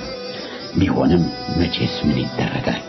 ልጅህ ሞቷልና ቅበር ከመባል ልጁ ሞቷል ኑ አቃብሩኝ ማለት ይሻላል። ጠዋት ሰራተኞቹ ወደ ስራ ተሰማሩ። 1-2 ፎርሳ 1-2 ፎርሳ እንዴት ያለ ዘፈን ነው! ሰራተኞቹ ጆንያውን ተሸክሞ ይበራሉ። ጆንያ ተሸክሞ በዝግታ መራመድ ራስን መጉዳት። መሮጥ ነው የሚበጀው። ማን ዝግ ብሎ ያውስ ካምቦ ዳይ ዳይ ዳይ ሲል መቼ ፋታ ይሰጣል? ቱሉ እንደ እንግዳ ሰራተኞቹን ቆሞ አስተዋላቸው። እንደ ጅል ተመለከታቸው። ጠጉራቸው ዱቄት ለብሷል። ግንባራቸው ዱቄት ተለቅልቋል። ልብሳቸው ዱቄት ተነስንሷል። ወደ አንገታቸው የሚቆረቆረው ላብ በፊታቸው ላይ ትናንሽ ጅረቶች የሰሩ ይመስላሉ። ጫንቃቸው ጎበጥ ያለ ይመስላል። ተንፋሻቸው ቁርጥ ቁርጥ ይላል። ሰዎች በጣም ይሰራሉ። ያም ሆኖ ጌታ ጋሊብ አስተያየት ሲሰጡ አበሻ ስራ አይወድም፣ ሰነፍ ነው፣ ለዚህ ነው እንደኔ ዲታ የማይሆነው ይላሉ። ሰራተኞቹ ለብዙ ዘመናት ሙሉ ቀን ሲሰሩ ነው የሚውሉት። ዲታ ግን አልሆኑ። ከቶውንም መናጢ ናቸው። ቀደም ብሎ ብድር የጠየቃቸው ሰራተኞች ሁሉ 2 ብር የላቸው። አበበ እንዲሁም የሞፎ ዋጋ መክፈል አቅቶት ብድር ተከልክሏል። ከሌላ ትላንት የጎማ ጫማውን ሸጦ ነው ራት የበላው። እርገጤ የቤት ኪራይ መክፈል ተስኖት ሊባረር ነው። ተክሌ የኮሾ ሲጋራ መግዣ ፍራንክ አጥቶ ያዛጋል። ሁሉም ምስኪን ነው። ሰራተኞች ብዙ ይሰራሉ፣ ብዙ ገንዘብ ግን አያገኙም። ማንን ይጠይቁዋል? ማንን ይለምኑዋል? ሁሉ በሙሉ ሰራተኞቹ በብድር ጥየቃ ዳርሶ ሳይሳካለት ቀረ። ማንም ገንዘብ የለውም። ገንዘብ ያላቸው ምናልባት የቢሮ ሰራተኞች ናቸው። እነሱ ቢሮ ደግሞ ያለ ስራ መግባት ክልክል ነው። ደግሞ ከቢሮ ሲንጦለጦል ጌታ ጋሊብ ቢያዩትስ በካልቾ ብለው ከስራ ወዲያውኑ ያባርሩታል። ሁሉ ከፋብሪካው አጥር ሲወጣ ችግሩን ለዘበኛው ለበቀለ አወያያቸው። አቶ በቀለ ምንም እንደሌላቸው ይልቁንም በሌት ዘበኝነት የብርድ መከላከያ ሮቤ ካፖርታቸውን ማሳጠፊያ ገንዘብ በማጣት በተተሲሉ እንደሚያድሩ አወያዩት። አልሆነ። 2 ብር ቢያገኝ ኖሮ ልጁ ይታከም ነበር። 2 ብር ቢኖረው ኖሮ ምናልባት ልጁ ይድን ነበር። የውሌሎ ሐኪም እጇ መድኃኒት መሆኑን ጠንፌ ነግረዋለች። 2 ብር ከየት ይመጣል? የለበሰው አሮጌ ቱታ ምንም ዋጋ ያወጣል። በመኪና ጎማ ውዳቄ የተሰራው መጫሚያው ስሙን የማይሸጥ አቤት ድህነት! መልኩ ምንኛ አስቀያሚ ነው። ሁሉ ሰማይ ምድሩ ዞሮበት አውራ ጎዳናውን ተከትሎ ሲንገላወድ ከፀሐይ ቡና ቤት አጠገብ ደረሰ። ፀሐይ ቡና ቤት የወይዘሮ ፀሐይ ንብረት ነው። ከመንገዱ ዳር የተሰራ አምሮ የተሰራ ቤት ነው። መኝታ ክፍሎች አሉት። የአበባ መደብ አለው። ምግብ ቤት አለው። ፀሐይ ቡና ቤት ተራሰው አይገባ። ሰራተኞች በውጪ ሲያልፉ የቤቱን ድርጅት ከማድነቅ በቀር ገብተው አያውቁም። ሁሉ ከፀሐይ ቡና ቤት ግቢ ሰተት ብሎ ገባ። ወደ ጓሮ ዞረ። አንድ ምግብ አቅራቢ ትኩር ብሎ አየው። የኔ ወንድም ወይዘሮ ፀሐይ አሉ? አሁን አሉ። ማን ይፈልጋቸው? ተልኬ ነበር ብቅ ልታስደርግልኝ። ማን የላከ? የለም እዚህ አሉ፣ ዲታ ናቸው። ምግብ አቅራቢው ገብቶ ወይዘሮ ፀሐይን ጠራቸው። ወይዘሮ ፀሐይ ቆንጆ ናቸው ይባላል። ወፍራም ናቸው። ጉንጫቸው ብርቱካን ይመስላል። ገና ብቅ ሲሉ ተንደርድሮ እግራቸው ስወደቀ በንብረቶ በትዳሮ ሲሉ ይለመኑኝና 2 ብር ያበድሩኝ። እንደው ደፍረኛ ያበሉኝና 2 ብር ስለነፍሶ ብሎ ልጄ ሊሞትብኝ ታሞብኝ ሄሮዲያ አሉና ሜቴ ፈንጠረ ብለው ቆሙ። የማንም እብድ መጫወት አደረገኝ እንዴ? ከከከከከ ሌባ ቀጣፊ ሰርታት በላ እንዴ ነች ፀሐይ እንደ ወፈፍ ያደረጋቸው። ዘበኛው መጣና ሰውዬ ቀስ ብለህ ውጣ ሳትደበደብ አለው። ቱሉ አይኑ ፈጠረ። ቅልጥሙ ካደው። ይንቀጠቀጥ ጀመረ። እየተገላመጠ ከግቢው ወጣና ካጥሩ ስር ኩርትም አለ። ዘበኛው መጣ። ስማ ሰውዬ ምን ሆነሃል? ፍርሃት ይዞኛል። ቤት የለህም? አለኝ ቤት። ሰክረሃል መሰል። ቱሉ ደረቅ ሳቅ ያዘው። ከቶውንም ይንፈቀፈቅ ገባ። አፈፍ ብሎ ተነስቶ ቆመ። ሃሃሃሃሃ እኔ ልሰክር? ቱሉ ሽቅ ቢሮጥ ጀመረ እየሳቀ እንደ ሰከረ ሰው ለብቻው እየፈነደቀ። ምን ይታወቃል ሰክሮ ይሆናል። እየሮጠ ወደ ቤቱ ሄደ። ከደጃፍ ቆመ። ጸጥ አለ። ለምቦጩን ጣለ። ማልቀስ ቃጣው። ልጁ ሞቶ አላበቃ። እንደ ደህና ሰው ወደ ቤት ገባ። ቱሉ ቀና ምን አልሽኝ? የት መቼ? ብሩን አገኘሁ። አዎ ነው። ጎሽ እንካ ልጁን ያዝልኝ። እማማ ወደ ሬጋ ጃንጥላ ተውሽ ልምጣ። ፀሐዩን ገሯል። ካሳንቺስ ሐኪም ቤት ልትሄጂ? አዎ። አይ አትሄጂ ጠንፌ አትሄጂ። ምንም ዋጋ የለውም። አውቃለሁ ዋጋ የለውም። ምን ነው? ለምን ዋጋ የለውም? አሁን ስመጣ እዚህ ጋር ምን የምንድነው ስሙ? ይሄ ትልቅ ሰው ጠጉሩ በጣም ትልቅ ቃልቻ አገኘው። ይሄ ባህታዊ መስቀል ያዘ ትልቅ አዋቂ ሰው። ታዲያ ምን አለ? አትድከም አለኝ። አትድከም? አዎ ልጁ አይድንም አለኝ። ጠንፌ ከመሬቱ ላይ ልጇን እንደታቀፈች ማሟች።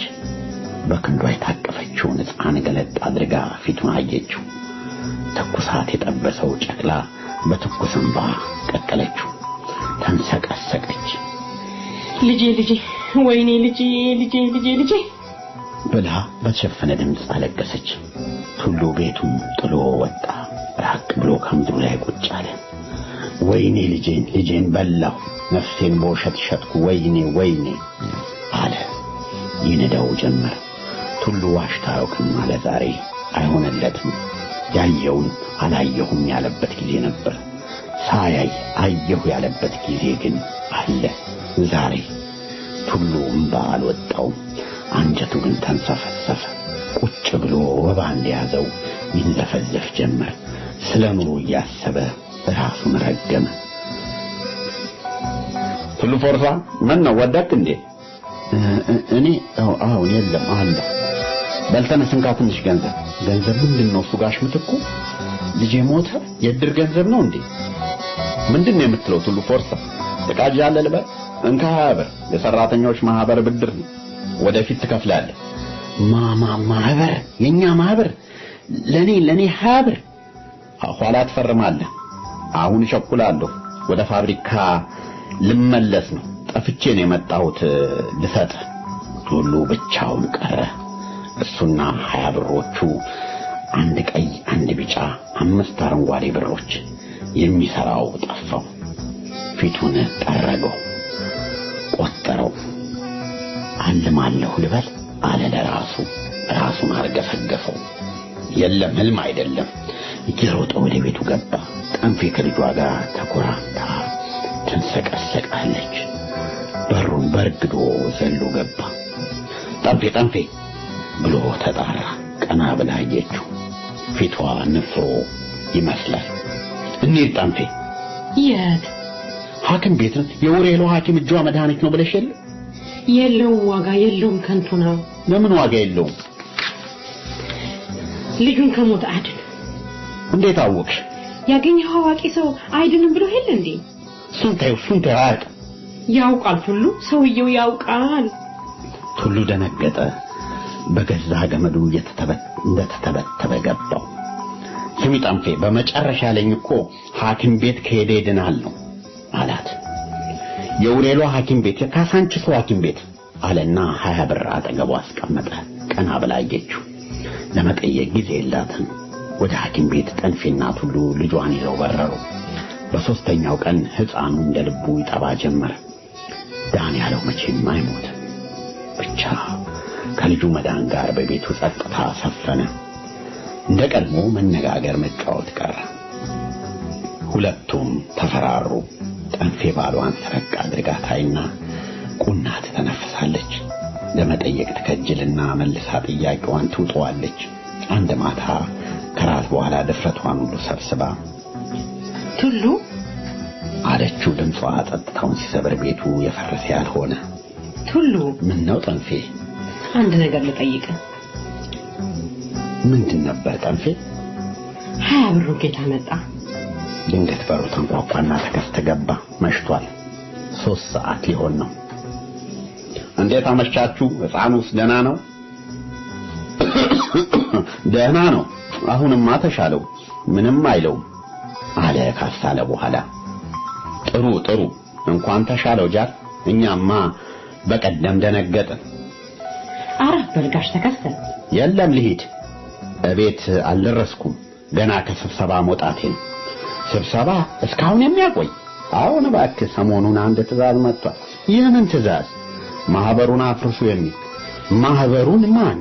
የት? እንዴት? የኛን ማህበር ማን አባቱ? ከሚኒስቴሩ ነው አሉ እኮ። ለምን? ሙሴ ጋሊብ ሰራተኞቹን ስራ አስፈታ አባለገ ብለው አመልክተው ነው ይባላል። ብቻ ገና ብዙ እስኪ እንሰማለን። በሉ ለማንኛውም ደህና አደሩ፣ ቸኩላለሁ። ተከስተ ፋብሪካ ውስጥ መካኒክ ነው። ተከስተ የሰራተኛው ማህበር ጸሐፊ ነው። ተከስተ ማለፊያ ሰው። ተከስተ ከቱሉ ቤት ወጣ።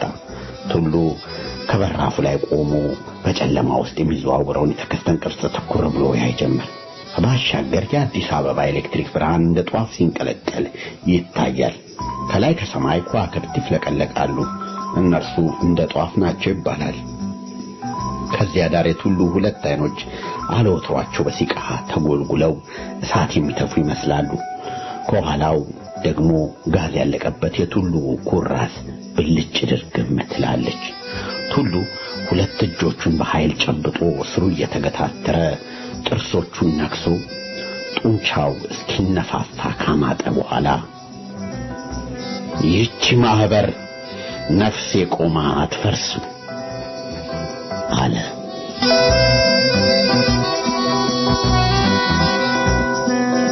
ቱሉ ፎርሳ በ1968 የዛሬ 41 ዓመት እንደተጻፈ።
አድማጮቻችን ፕሮግራማችን እንደቀጠለ ነው።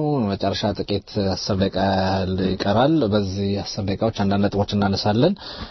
እንግዳ ነበረን ልናቀርብ የነበረው በአንዳንድ ምክንያት ለጊዜው አልቀረበም። እኛ እዚሁ አንዳንድ ነጥቦችን አንስተን እንወያያለን።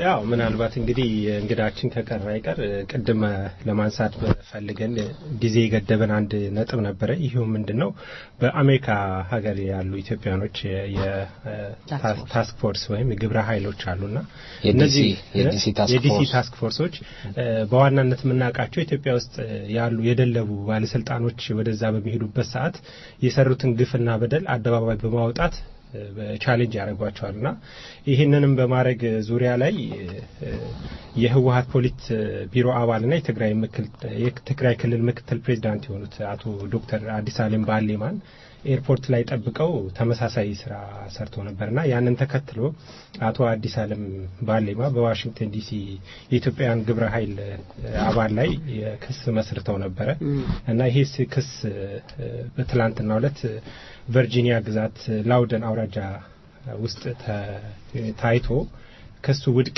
መደረጉን ሰምተናል። እሳቸውም አቶ አዲስ አለም ባሌማም በለክሱ በአካል ለመከታተል ማለት ነው ነበርና ያው እንግዲህ ትልቅ ኪሳራ ደርሶባቸው የተመለሱት። ይሄንንም በተመለከተ በሬዲዮ ብሮድካስቲንግ ኮርፖሬሽን ከዚህ በፊት በሰፊ ሁኔታ ሲነገር ነበር። በመንግስቱ ሬዲዮ ጣቢያዎች ማለት ነው። ያ በመንግስት ኢትዮጵያ ውስጥ መቼም ያው መንግስት የሚቆጣጠራቸው ሚዲያዎች ነው ያሉትና በእነሱ ሚዲያዎች እነዚህ ግብረ ኃይሎችን ከሰናል የሚል ኦፊሻል እንትን በትልቁ እንደሚያሸንፉ ምናምን ሲናገሩ ነበር። ልክ ልናስገባቸው ነው ምናምን ያሉ ብዙ ፕሮፓጋንዳ ሲሰራበት ነበር ይሄ ክስና እንዲህ በሽንፈት መጠናቀቁ በጣም ገርሞኛል ነው የራሱ እነሱ ምንም ያሉት ነገር ምን መሰለ በዚህ አጋጣሚም እንደውም እርግጠኛ ነኝ ይሰማሉና ያዩትና የተማሩት ነገር ይኖራል ብዬ አስባለሁና እንደ ኢትዮጵያ አይደለም የሥርዓት ሂደቱ እዚህ ሀገር ዲሞክራሲያዊ ስርዓቶች አሉ። ሰዎች ሐሳባቸውን በነጻ የመግለጽ ገባ ሰብአዊ መብትህን በጠበቀ መልኩ ስለሰራው ግፍና በደል ለአንተ በመንገድ ለአደባባይ በማውጣት መናገር ሐሳብን በነጻ መግለጽ እንደምትችል በተግባር የታየበት ነው። አቶ አዲስ አለምም ይመስለኛል በዚህ አጋጣሚ ጥሩ ልምድ ይወስዳሉ። ዲሞክራሲ ጽንሰ ሐሳቡ በፍርድ ቤትም ሂደት ውስጥ ምን እንደሚመስል ተግባራዊ ልምድ ያገኛሉ። በእርግጥ አያውቁትም ማለትም አልችልም፣ ግን ይሄ አይደለ ፍቃደኝነት ያለ መኖር ሁኔታ ነው እንጂ ይሄኛው ግን ትልቅ አስተማሪ ነው። ለሌላውም ለዲሲ ግብረ ኃይልም በርቱልን ለስዊድን ኢትዮ ስዊድን ግብረ ኃይል የሚባል እንዳለ አውቃለሁ። ለነሱ ትልቅ ሞራል በጣም እኔ ደስ የሚል ዜና ነው። ትልቅ ነው። የሚገርምህ ነገር እዚህም አቶ ዶክተር ቴድሮስ አዳኖም በመጡበት ጊዜም እንዴት አድርገው እኔ ራሱ ቪዲዮቹ እንዴት አድርገው እንደያዙትም አላስታውስምና የኢትዮጵያን ቴሌቪዥን የኢቢሲ ላይ አቅርበውት ትልቅ መወያያ ርዕስ አድርገውት ነበርና በሰለጠነው ዓለም ውስጥ ያን የድሮውን ስርዓት በደርግ ጊዜ የነበረውን እኛ በነበርን ዘመን ጊዜ ባለስልጣኖች በነጻነት ሆቴል ገብተው በልተው ይወጡ ነበር። አሁን ግን በቃ አሁን ትውልድ ጠያቂ ሆኗል። ትልቁ ነገር በተያያዘ እዚህም ሀገር ክስ ሞክረው ነበር። እኔም እስከማስታውሰው ባለፈው አምባሳደሯ ላይ እንቁላል ተወረወረ ብለው ክስ ሞክረው እንዲሁ በዜሮ የተሸኙበት ነው። እንደውም ያቀረቡት ክስ ለክስም የአሜሪካው ቢያንስ አንድ ፍርድ ቤት እንኳን መቅረብ ችሏል። እዚህ ግን ይሄ ያቀረባችሁት ነገር ለክስ እንኳን የሚበቃ አይደለም ዞር በሉ የተባሉበት ሁኔታ አለ። በቅርቡም የኢትዮጵያን ኤምባሲ እዚህ ያለው ሲወረር እዛ ውስጥ ያሉትን ግለሰቦችን ለመክሰስም የተሞከረበት ሂደት አለ። እነዚህ አይነት ነገሮች አሉ። እንደማያሸንፉ እንኳን ያውቁታል፣ ግን እነሱ ለማሸማቀቅና ሌላው ሰው እንዲፈራ ከሚል ሐሳብ ይመስለኛል። ሌላ ነጥብ አለን። ያው በዛው እንግዲህ ያው ተከሳሽ ቴዎድሮስ ካፕቲመርንም እንግዲህ እንኳንም ነጻ ብለናል። በርቱ እንላለን። ያው ምናልባት እንግዲህ እንግዳችን አቶ አብዱላሂ ስላልገባምና ምናልባት በዛ ዙሪያ የተነሳንባቸውን ጥቂት ፖይንቶችን ግሩሜ ካንተ ጋር ቢሆን ዲስከስ አድርገንባቸው ብናልፍ ጥሩ ነው። በተለይ እንግዲህ 1-2-3 ደቂቃ እናርግና መዝጊያ ሙዚቃ እናረጋለን። ያው ዛሬ ልናናገረው የነበረው እንግዲህ ሰሞኑን አንዳንድ ጊዜ አንዳንድ ዜናዎች በጣም ብዙ ትኩረት አያገኙም የሚገባውን ያህል እና በተለይ በሶማሊያና በኦሮሚያ ክልል አዋሳኞች መካከል ሰሞኑን ከባድ እልቂት ነው የነበረው። ኢቭን በመንግስቱ እንኳን ባመነው ወደ 110 ሰዎች ያህል ተገለዋል ነው የሚለውና 110 ሰው መገደል በጣም ቀላል ነገር አይደለም። የጎረቤት ሀገር አንድ ሰው መኪና ተገጭ ተብሎ ነው ትልልቁ የዓለማችን ሚዲያዎች የሚዘግቡትና ይሄ ሲሆን ዓለም አቀፍ ሚዲያ ማልዘገበው በሀገር ውስጥ የሚያገኘው ሽፋን ያን ያህል አነሳ ነውና ድንበሮች መካከል ብዙ ጊዜ ግጭት ይካሄዳል በተለያየ በአርብቶ አደሮች በአንዳንድ ነገሮች። ግን አሁን የሆነውን ለየት ያለው የቂም በቀል አካሄድ ነው ወያኔ እየሰራ ያለው። የሶማሌ ልዩ ኃይል የሚባል አለ። ፍጹም ድሮ ፌደራል ፖሊስ ነበር እንደ ማስፈራሪያ የሚጠቀመው። አሁን ኢትዮጵያ ውስጥ ልዩ ፖሊስ ከተባለ ዝም ብሎ ገዳይ ነፍሰ ገዳዮች ናቸው። እነሱን አሰማርቶ በተለይ ኢትዮጵያውያን ኦሮሞዎችን በዛ አካባቢ የሚኖሩትን ክፉኛን የጨፈጨፏቸው እናት አባት ምናምን ሳይሉ ዝም ብለው ያገኙትን ሲቪሎችን ያልታጠቁትን እና በወሰዱት በቃ የበቀል እርምጃ። ይሄም ዳይሬክትሊ ምንድነው በክልሉ የተነሳውን ተቃውሞ ምናምን ከዛ ጋር ተያዘ የበቀል ስሜት መሆኑ ይነገራል።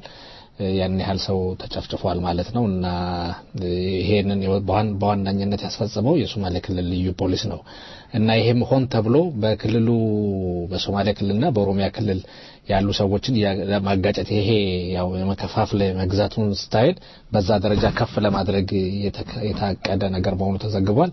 ከዛም ባሻገር ደግሞ የሶማሌ ክልል ታስታውስ ከሆነ በአማራ ክልል ንቅናቄ ሲጀመር በተለይ ከጎንደር ተፈናቀሉ ብለው ያሏቸው እነሱ ማለት ነው እሱን እርግጠኛ መሆን አንችልም ሰዎች የትግራይ ተወላጆች ተፈናቅለው ሲገቡ ሱዳን የሶማሌ ክልል አስተዳደር 10 ሚሊዮን ብር ለተፈናቃዮቹ ለትግራይ ተፈናቃዮች ብሎ ሰጥቶ ነበር።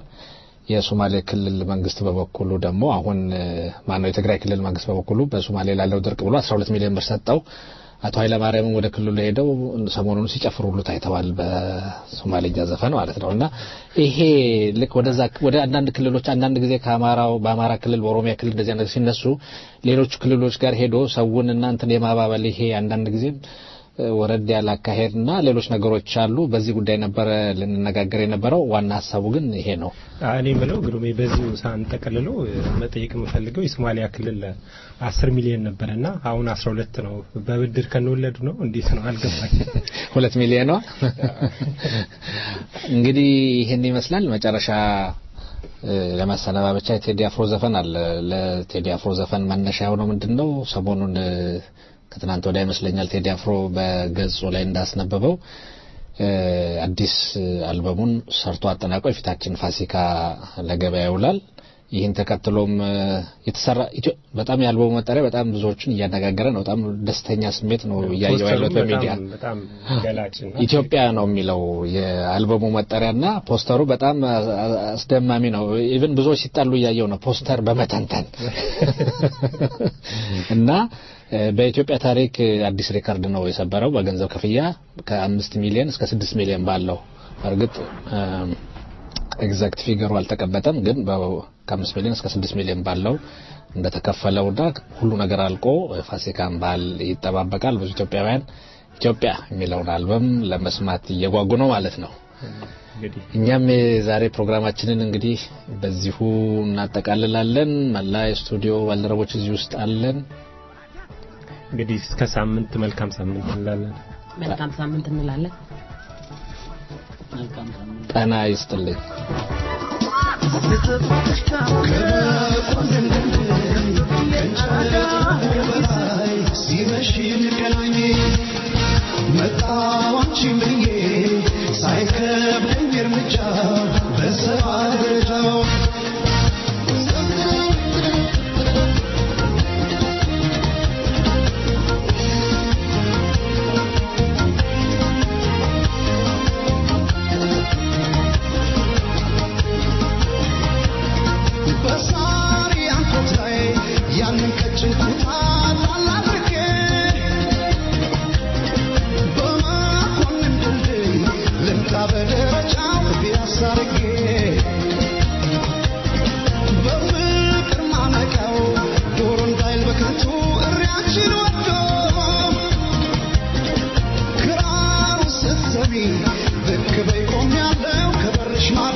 ያውሳና ቆቱን በክራሩ ድምፅ